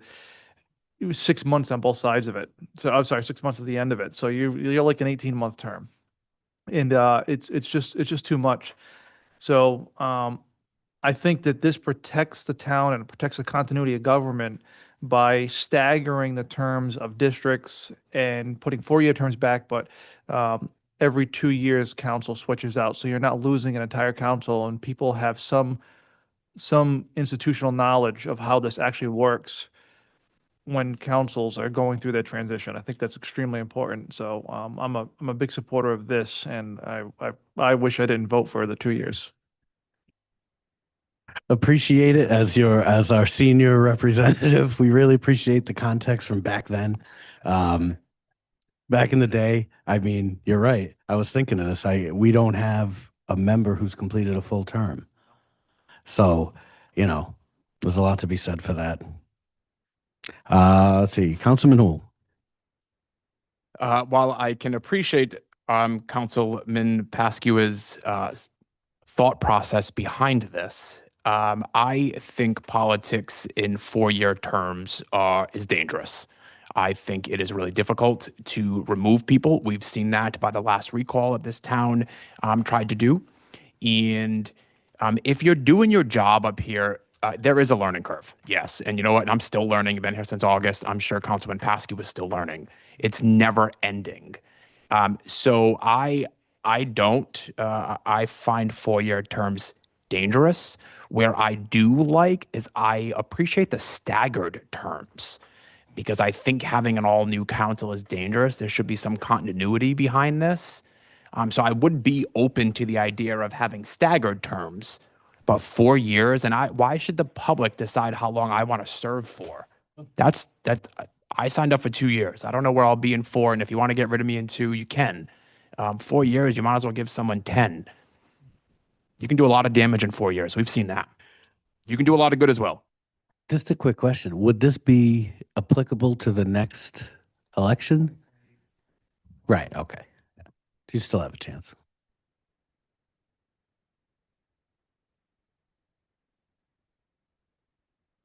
And Councilwoman Ionati. I believe I'm in agreement with Councilman Hool for the sheer fact that 2 years, and I'm not really a fond person of the staggering also, because that's also seems a little, some districts don't vote as much as other districts. In some districts, a higher voter turnout. So that's leaving you out that you would never get to be in that place because we're basing it off of districts who vote. And I don't think that that's correct. The 2-year term, I believe, is the proper thing to do, because to me, you're going to run again, but that's your review. Everybody's getting a review. So people can choose to vote you back in or vote you out. And that is your 2-year review. So if you're doing your job well, hopefully you're going to stay in. If you're doing your job horrible, hopefully they're going to vote you out. So I don't believe that a 4-year term, because it's not like you can stop. I mean, you come back and you pick up where you left off. You just ran, you had your 2-year review. So that's my view on it. And as far as staggering, I think that's a little off kilter because of the sheer fact that we know certain districts in our town don't go out and vote as much as they should. And that's been for as long as I've known it. So that's my point on the staggering. Thank you. Thank you. Let's see. So this would first need an amendment. Do we want to do that first? Because we'd have to amend the concept to also include the school committee, I believe is what we'd be looking for. I'm also making that up. It's 9:30.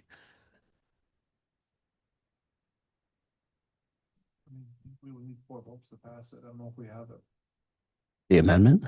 Well, Or- Why don't you want to poll the council to see what the take of the council is to even move this forward? Poll the council. Can we poll the council on a conceptual question? Woof.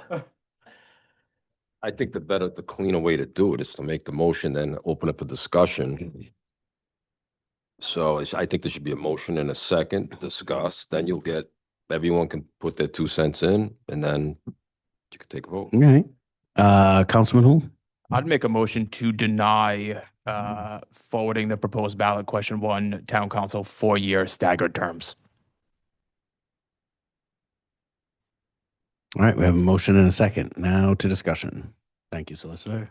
Oh, Councilman Hull. Again, and just to reiterate, I think if you are doing a good job, this having a 4 years builds in protections for us as a council member, for us to make some really hard or maybe potentially bad decisions where you can't get rid of us without a recall. That's what scares me.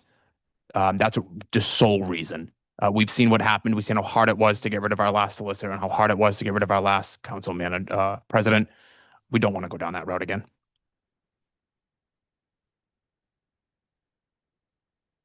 Oh, actually, we were just going to ask a historical question anyway, just out of interest. How many of the last people who had 4-year terms made the 4 years? Yeah, it's a good question. Let's see. Me. That answered your question. Yeah. So I think they all quit. Councilwoman Shockley was. Oh, shit. So that was on a Right. 4-year? I think that's it. It's just interesting. I mean, The- you know, Councilman Hull said he's 50-50 on one. I am a toss-up on this one too, so. But wait. How many Okay. people have finished at 2 years? Well, 0 right now. Right, like we've had several people up here. This council in the 2-year term has gone through a ton of people. None of this is good. Maybe Yeah. we should stop So I'm asking not- questions. Yeah. No, sorry, finish. I'm not sure that the 2 or 4 year makes a difference in that point of it, because again, we've had people up here for 2-year terms that have, resigned and quit and walked away. Councilman Hull. I think for me, Nate Chatterley from our RDA made a good point on Facebook earlier, and it was in regards to he may have been on Councilwoman Ianotti's post that he may not have even wanted to get involved had it been a 4-year commitment, right? So for me, on a personal level, if I sign up for something, I want to see it all the way through. Signing up for something to commit to 4 years is a lot different than committing to 2 years. I can commit to 2 years and 4 years. That's a long commitment. And I wonder who would run, because it's never popular and it never looks good to actually walk away from your seat. So people would stay versus just resigning, where if it was the end of an election cycle, they'll just say they're not running again. Might make it easier. Just another perspective of it. All right, any more discussion on this one? So,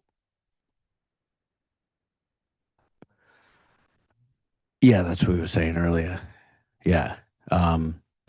Personally for me, the point you just made is actually what I thought about before I got in as well, was that it was only a 2-year commitment, but there is also something to be said for not accomplishing much in a couple of years, and having that thirst to want to keep going. So I understand you could run again, but at the same time, being a part-time council, it's tough to campaign every 2 years. I know they do it up at the assembly, but they get paid way more than us. I mean, like 3 times as much.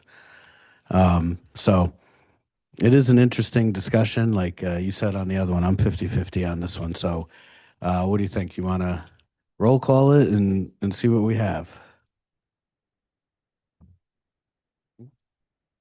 Oh, I'm sorry. Motion is to deny the question. Gotcha. Make a motion to deny. Well, yeah, it's already motion. Oh, I thought it. Councilmember Pasqua. I'm like 55-45 on this. This is a tough one. But I mean, you guys make a lot of great points, and I respect your opinions and I value them. I'll go with you on this one. I'll You'll run again in 2 and you'll be back. no. I'm a yay. Councilmember Hull. I'm a yes as well. I'm a Oh. yes. Ionati, yes. Vice President Brown, Yes. President Verducci, Yes. 5 in the affirmative, 0 in the negative. Motion passes to deny. That was easy. It's not side eye, it's front eye. She's giving it to you. Okay. All right. We are coming up against the clock. We got 25 minutes. Let's lock it in. What are we on? So that was 1. Let's go to 2, partisan elections. Should be easy. Ballot question 2. So this conceptually, again, should we let the voters decide whether or not to go back to partisan elections? Oh, Councilman Pasqua. I'm going to make a motion to deny so we can have discussion. Okay. I'll second. Motion and a second. Discussion. Oh, I think you beat him. Go ahead, Councilman Pasqua. You know, town politics is the wrong arena for this, in my opinion. We're talking about municipal budgets, filling potholes. When I was campaigning, I had people asking me about my position on gun laws, and I'm like, what position? I'm filling a pothole. You know, the trash truck's falling apart, and I'm dealing with that. So, you know, I think that putting the D or the R after your name really messes up what the idea of what you actually can do here is. It sort of misguides people as far as like what your powers are, what your responsibilities truly are. I think that nonpartisan elections really fit a town council position really well. I respect what the Democratic and Republican town committees are saying as far as, you know, recruiting people and getting people to serve in public capacity, which I think is very important. But I think they can also do that without the council being partisan. I think they can still train people, recruit people, and encourage them to be good civic-minded people and give them perform their duty without us being partisan. Some of us up here are independent, some of us are Republican, some of us are Democratic. It doesn't restrict us being a town council person, doesn't restrict us from having an affiliation. It just doesn't put it on the ballot, which I think can become confusing to people. So I'm a no for this one. All right, Councilman Hull. As an independent since I was 18 years old, for me, being nonpartisan or partisan is just a way to blame. The Democrats did this or the Republicans did that. Instead of just being the person making the decision that the person is in the office just messed up and made a bad decision. I'm not sure what valuable context it's going to bring by having an affiliation. I mean, I think that politic parties add a lot of money into politics, and we all know what happens. You know, they were up here talking, the Democratic Party was up here talking about, you know, how they can mentor and they can craft and they can create their candidates. All that does is it's like, to me, that sounded like it was a brainwash. And again, I'm an independent, but the way it was crafted there was like, come into my cult and we're going to help you. And no, like there's a learning curve when you jump into anything new, whether it's politics or a new job down the road. You got to put the time in to want to learn what this is about. We need to keep some money out of politics. So for me, I am a true independent. I vote for the person, not the party. I vote for the idea. If I don't like you, it's because I don't like you. It's nothing to do with your party. And Shockley said it really well. I think the political culture nowadays is people don't even want to communicate based on what affiliation they are. And we don't get growth. You need, like, I'm a gun-owning gay man. Like, how much blended can you get? I'm a true independent on the road. I base it on policy, not on person. And Vice President Brown. I agree. I think with Councilman Pasqua and Hool, I mean, I think it's about local issues. When I signed up for this job, it was about doing local issues. And I really don't believe in a D or an R behind your name really helps that cause in any way. I'm here for the people, whether you're Democrat or Republican. I want to do what's right by the citizens. That's what I signed up for, to do what was right.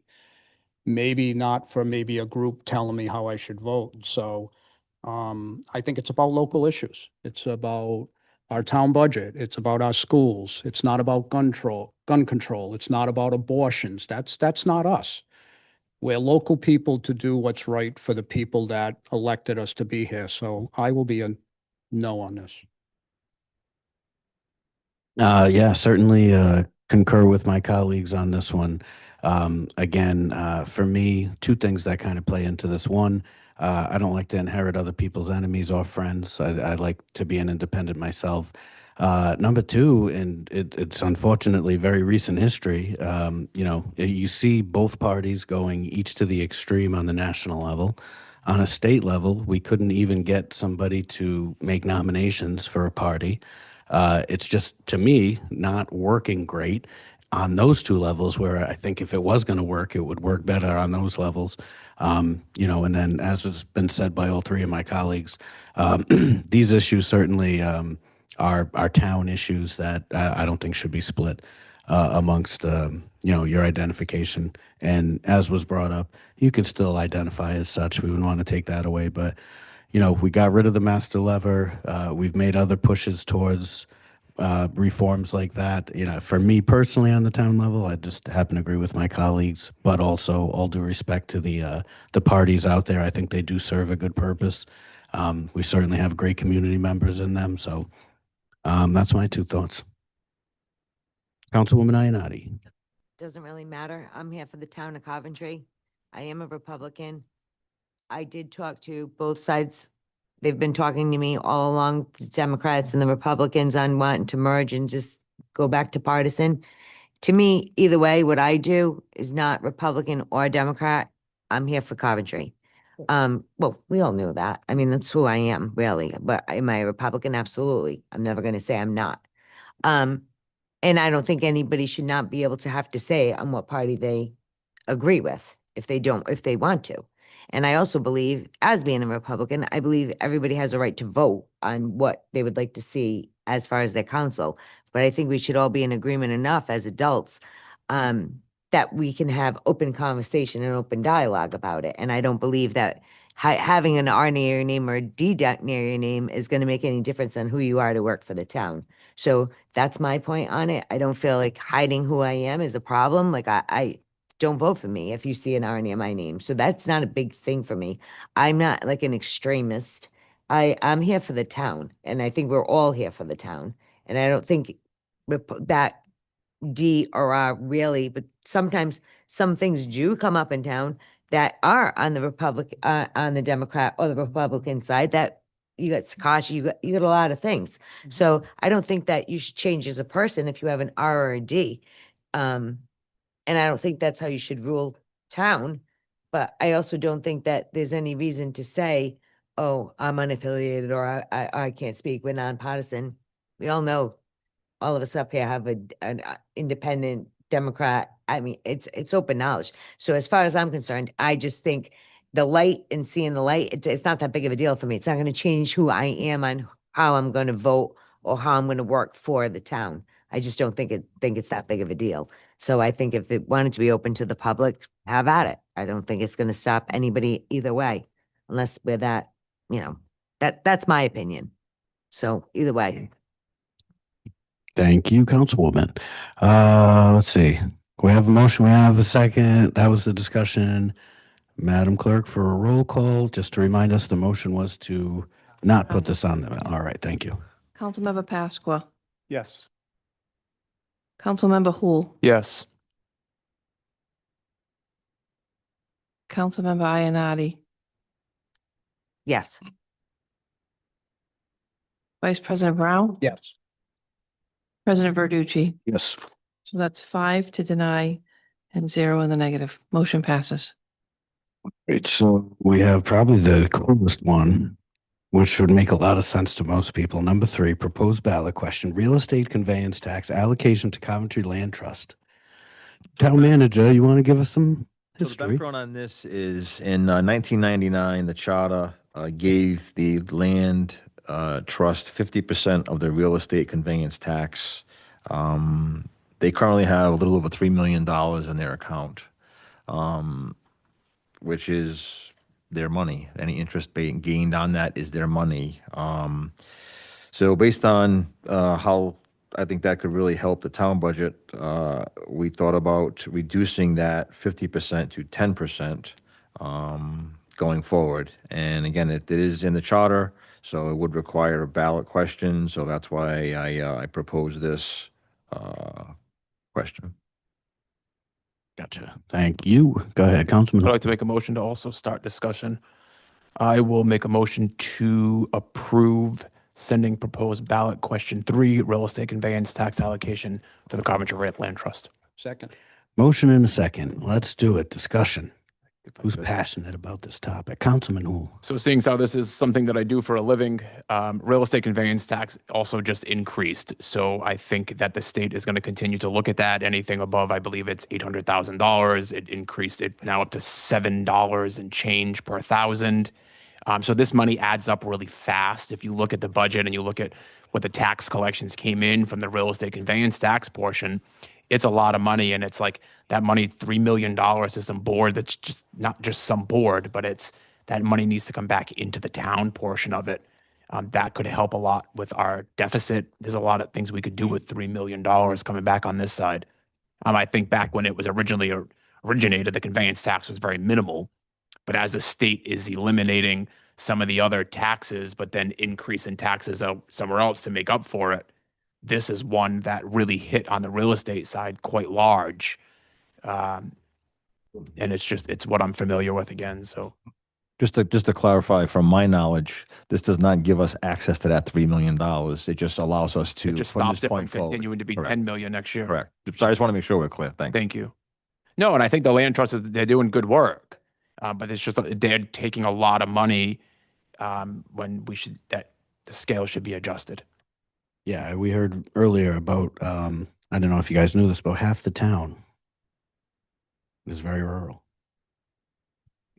So about half. Rural, yes. Yeah, no, so here we go. Any further discussion?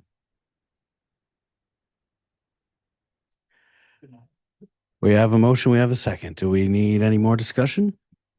All right. Let's do a roll just to keep it consistent. Councilmember Pasqua. Yes. Councilmember Hul. Yes. Councilmember Ionati. Yes. Vice President Brown. Yes. President Verducci. Yes. 5 in the affirmative, 0 in the negative. Motion passes. All right. Let's see. Do we have Mr. Civetti here?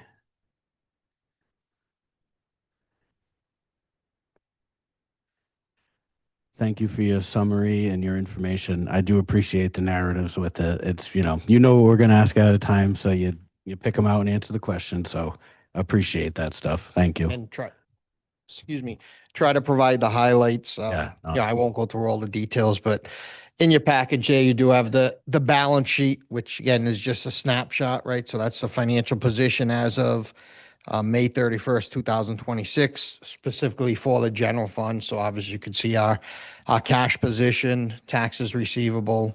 Again, that's a snapshot at that point in time. And then you do have the budget versus actual, where we gave you some highlights and just, you're about 92% of the fiscal year was done as of May 31st. Yet we've collected 99.8% of the revenue. So revenue is trending higher. I gave you some of the line items there where you could see the various lines or departments where we're trending higher than budget. I did highlight in 1C and 1E, where based on where those revenues are going to finish, we'll probably comply or follow the resolution which was approved over the last couple of years, where we'd be putting 150,000 aside into the capital revolving fund, and we'd also be putting 150 aside into the compensated absence reserve fund. So continuing to maintain those funds. Again, when I say we'll comply with, as you may recall, our resolution says we could put aside up to, it wasn't mandatory, but based on where we think, we're going to finish. I don't have a final number for the fiscal year, but I don't envision us being in a deficit position. I just don't know if, our surplus for the year is going to be at $1 million, a little less, a little more, but, probably in that ballpark. So I would envision us setting those funds aside for the future. And then on the expenditure side, again, highlighted some of the departments where we are going to exceed the 5% budget deviation. So in accordance with Resolution 25-46. But just note, as we've been saying, right along, the solicitor department is going to be over budget. But if you go back and look when we started reporting this, several months ago or earlier in the year, we thought that projected deficit was going to be probably $500,000-$600,000. Now, with the change in the solicitors, some of the legal matters, slowing down a little bit. It looks like that solicitor budget may only be about 150 to 200,000 over budget. So there's been some significant savings there with, you know, the new solicitors that you brought on board, and then again, just the status of the cases. So that's really the big highlight. Thank you very much, Director. We appreciate it. We'll have obviously more in depth as fiscal closing approaches. I know that's your big season. That's when you guys get excited, and Yep. it's like Yeah, your World Cup. Yeah. Yeah, so we'll be closing out the year, you know, shortly. We've actually had discussions with the auditors today.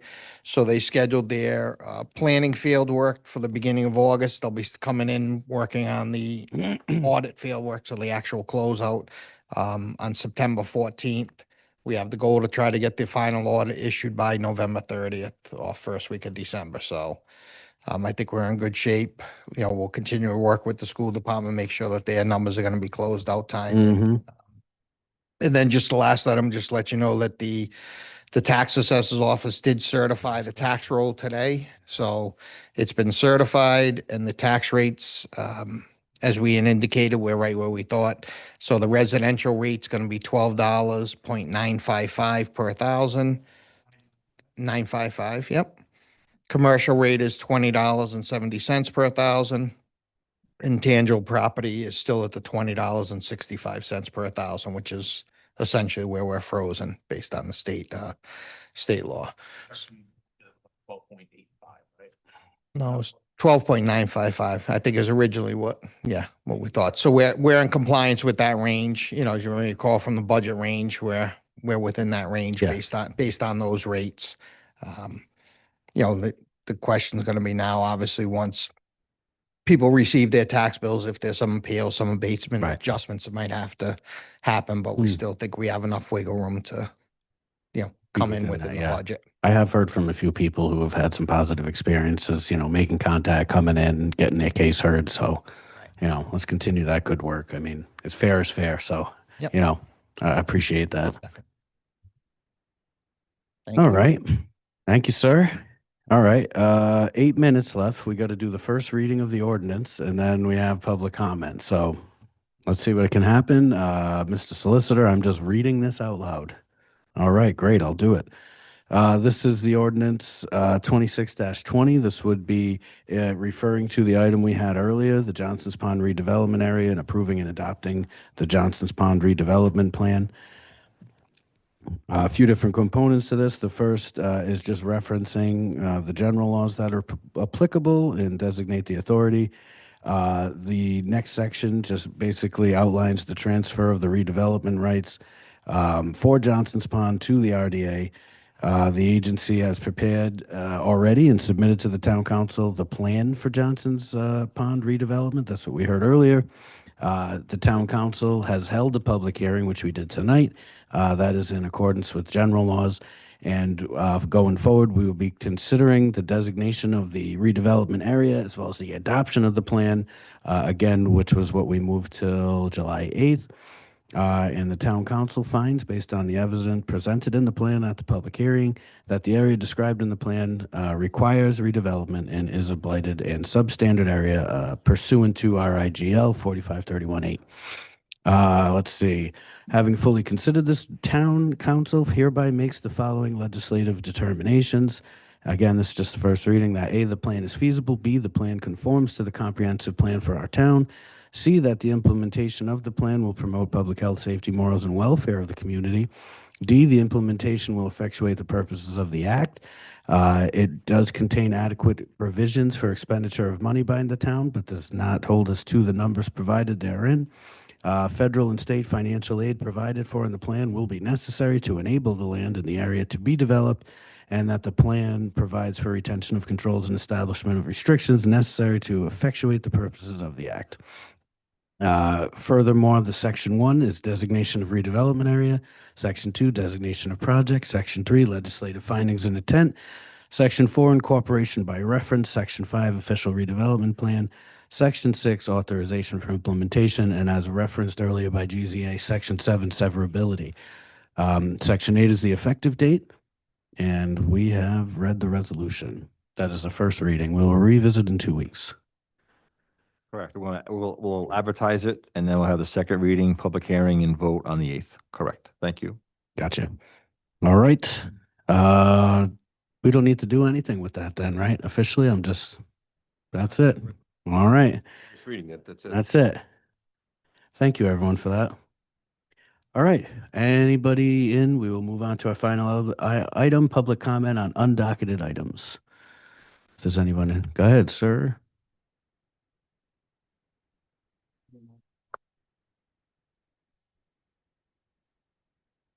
Oh, Steve Bosque, Raven Boulevard in Coventry. And it's just a comment to something that Mr. Pasqua, Councilman Pasqua has said about all the documents being in place for the taxpayers to be able to find for the municipal department. This is, I don't know, problem or issue that is with that would be like the first document they'll see is the budget for, it's even titled from the Civetti, for a 55-person fire department. And your resolution's calling for 60 fire department personnel. I mean, so there are a lot of documents in there, and they are tough. I've seen them as they're posted. I provided a lot of them. There's a lot of redundancy, and there's a lot of, for instance, our audit was from 2025, which is posted. Everybody else's audit in there is from 2024 that is posted. To my knowledge, I might have missed something, but some of the information as was being mentioned goes back 18 months, and a lot of that is kind of stale. The number that I gave out of an increase, it's actually $760,000 by adding 5 people using the numbers that were provided by the municipal department in committee. So there are some things that are inaccurate. There are some slides in that power presentation that are inaccurate, including adding 152,000 to add 1 firefighter will get Rescue 7 back in service. So there's inaccuracies, and that's what I was kind of trying to appeal to the council is there's got to be education. You can't just say, well, go back to this site if it's not accurate information. It needs to be condensed, and it needs to be, digestible as far as for the average person. If not, they're not going to trust anybody, and who knows. If you want to provide me a list of items that you feel are inaccurate, then we can look at it. Okay? Oh, I'm sorry. Yeah. Just provide me Yeah. a list of what you think is Yep. inaccurate and we can look at it. Sure. Thanks. Yep. That's it. Thank you. Thank you. Anyone else non-docketed items? Anyone on Zoom? Undocketed items. Oh, we got one hand. Come on in. Please state your name and address for the record. Hi, can you hear me? Yes, we can. Hi, Samantha Sargent, 285 Logbridge Road. I was just wondering when I'd get my participation trophy. No, but in all seriousness, I just wanted to say thank you to you guys. It's a late night. Been here with you. I know you guys do this all the time. So yes, thank you for all of your hard work and your sacrifices, time spent away from your families, all of the poking and the picking and the prodding by all of us. But we really do. I mean, I won't speak for anybody else, but I'm sure the majority of people will tell you that they appreciate all of what you do for our town. So thank you and good night. Thank you very much. As they say at the Friars Club, we only roast the ones we love. Anyone else? All right. We are going to beat the clock. I'll take a motion. I'll make a motion to adjourn. Motion to adjourn. Seconded. Any discussion? Here.